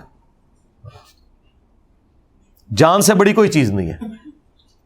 یہ جذبات میں کہا جاتا ہے عزت بڑی چیز ہے, سب سے قیمتی چیز جان ہے. ہاں, اس کے بعد باقی چیزیں آتی ہیں. سورہ قلم آیت نمبر 10 سے 15 میں اللہ تعالیٰ نے جو لوگوں کی بات نہ سننے کا کہتا ہے, ان میں سے ایک تانا دیا ہے. نبی الاسلام نے بھی تانا دینے سے منع کیا. دیکھیں اللہ تبارک و تعالیٰ نے یہ ایک اسپیسیفکلی ایک بہت بڑے لیول کا, یعنی یہ جو بڑے لیول کے جو خبیث تھے نا رسول اللہ کے مخالفین, ابو جہل, عبداللہ ابن ابی, ان میں سے ایک ولید ابن مغیرہ بھی تھا. اس پہ اللہ کو غصہ ہی بہت ہے قرآن میں, سورہ قلم میں بھی ہے, آگے چل کے بھی, کیونکہ اس کو بات سمجھ آ گئی تھی. یہ مولوی تھا آج کی ڈیٹ میں, اسے سمجھ آئی تھی, اس کے باوجود اس نے نبی الاسلام کے ساتھ غداری کی. اس وجہ سے اللہ تبارک و تعالیٰ نے, یہ اسپیسیفکلی ایک ہی کیس ہے, کوئی جنرل نہیں ہے. اس کے لیے آپ میرا یوٹیوب پہ کلپ دیکھیں, گستاخوں کو گالیاں دینا ثواب کا کام. وہ ہمارے خادم رضوی صاحب بھی کہتے ہیں جی گالیاں دینا اللہ دی سنت ہے, تو نبی دی بھی سنت ہے. تو وہ میں نے ان کو ریبٹل کیا تھا. اس ٹائم تو سارے مولوی بیگی بلی بنے ہوئے تھے نا, اکیلا میری آواز اٹھ رہی تھی. میں شیعہ کے پاکستان لیول کے ایک بڑے مدرسے میں اس رات بیٹھا تھا جب 2017 کے دھرنے تھے, اور وہ بیٹھے ہوئے تھے فیض آباد, اور ان کے وہ جلسے کی آوازیں بھی وہاں آ رہی تھی. اتنا قریب تھا. میں نے کہا یار یہ بندہ ختم نبوت کے نام کے اوپر اتنی اتنی گالیاں دیتا ہے, آپ لوگ ایک بیان جاری کریں. کہتے ہیں انجینئر صاحب آپ کی بات تو ٹھیک ہے, ہم نے کوئی بیان جاری کیا نا تو ان کے بندے پکڑ کے ہمارے شیعہ کو مارنا شروع کر دیں گے. میں نے کہا آج کے بعد تم حسینی کہنا چھوڑ دو. اور اس وقت مجھ پہ تازہ تازہ مرڈر اٹیمپٹ بھی ہوئی تھی, اس کے باوجود میں نے آڑے ہاتھوں لیا تھا, اور ویڈیو ابھی بھی اپلوڈ ہے. اور بعد میں ہمارے یوسف بھائی نے نور ہدایت چینل کے اوپر باقاعدہ اس کو ایک ایک حوالے لگا کے اپلوڈ کیا تھا. چندے یہ لوگ آپ لوگوں سے کھاتے رہے, عزتیں ویل کرواتے رہے, جب اسلام پہ برا وقت آیا دو بول نہیں بول سکتے اپنی جان کی خاطر. یہ ان کے پیچھے آپ لوگوں نے چلنا ہے. شیعہ حضرات کہتے ہیں کہ حضرت علی اور حضرت معاویہ کے درمیان جو جنگ ہوئی اس کے قتل حضرت معاویہ. جی میں تو ڈسکس کر چکا ہوں نا میرے بھائی. شیعہ حضرات نے کیا کہنا ہے, ہم نے کہنا ہے. ہم سے بڑا کون شیعہ نے علی میں سے؟ ہماری موبائل شاپ ہے تو فلمیں ڈرامے USB میں کاپی کر کے دیں نا, بالکل نہیں. یہ بات کو پوچھنے والی ہے. میں نے میرے گاٹے ہم ہی فٹ پہ کر دے سوال. لو جی تھوڑا پورا تھدا مکا چھڑا جی میں اے جے کرامت اللہ کے فضل سے. ٹھیک ہو گیا جی.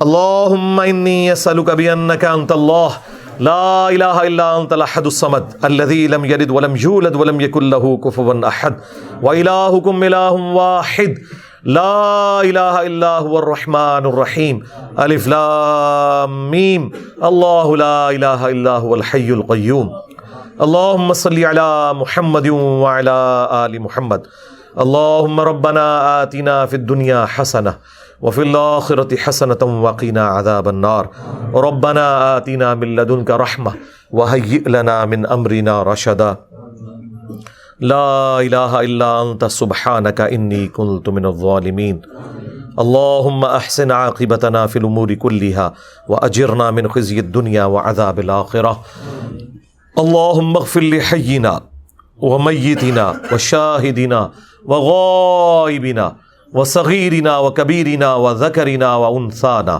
اللہم من احییتہ منا فاحیہ علی الاسلام ومن توفیتہ منا فتوفہ علی الایمان. اے اللہ جن جن بھلائیوں کا سوال تیرے محبوب صلی اللہ علیہ وآلہ وسلم نے تجھ سے کیا, ہمارے حق میں, ہمارے ماں باپ کے حق میں, ہمارے بیوی بچوں کے حق میں, پوری امت کے حق میں قبول و منظور فرما. جن جن چیزوں کے شر سے تیرے محبوب علیہ السلام نے تیری پناہ طلب کی, تمام مسلمانوں کو ان چیزوں کے شر سے اپنی پناہ عطا فرما. اے اللہ ہماری, ہمارے ماں باپ کی, ہمارے بیوی بچوں کی, پوری امت کی تمام دینی دنیاوی جسمانی روحانی ظاہری باطنی پریشانیاں تکلیف مصیبتیں دکھ تر بیماریاں دشواریاں دور فرما. بالخصوص انڈیا, کشمیر, فلسطین, یمن, عراق, شام, افغانستان, جہاں کہیں بھی, چائنا میں مسلمان تکلیف کی زندگی گزار رہے ہیں, غیب سے ان کی عزت آبرو جان و مال کی حفاظت فرما. حاضرین کے دلوں میں جو جو نیک اور جائز دعائیں ہیں قبول فرما. حاضرین کے جو رشتہ دار بیمار ہیں انہیں شفا عطا فرما, خود بیمار ہے تو شفا عطا فرما. اے اللہ جو چھوٹے بڑے رشتہ دار ان کے فوت ہو چکے, جتنے بھی مسلمان آج تک فوت ہو چکے, تمام کی مغفرت فرما. ہمارے ملک پاکستان کی خیر فرما, اندرونی اور بیرونی خطرات سے محفوظ فرما. اے اللہ جو کچھ مانگا وہ بھی عطا کر دے, جو نہ مانگ سکے ہمارے حق میں بہتر ہے تو ہمیں بن مانگے ہی عطا فرما دے. سبحان ربک رب العزت عما یصفون وسلام علی المرسلین والحمد للہ رب العالمین. اے اللہ ہمیں ایمان و عافیت کے ساتھ مدینہ شریف میں بہت بقیع غرقت میں مدفن اور جنت الفردوس میں اپنے محبوب صلی اللہ علیہ وآلہ وسلم کا پڑوس نصیب فرما. یہ تمام دعائیں تمام مسلمانوں کے حق میں قبول و منظور فرما. وصلی اللہ علی النبی الکریم وعلی آلہ وصحبہ اجمعین الی یوم الدین. آمین.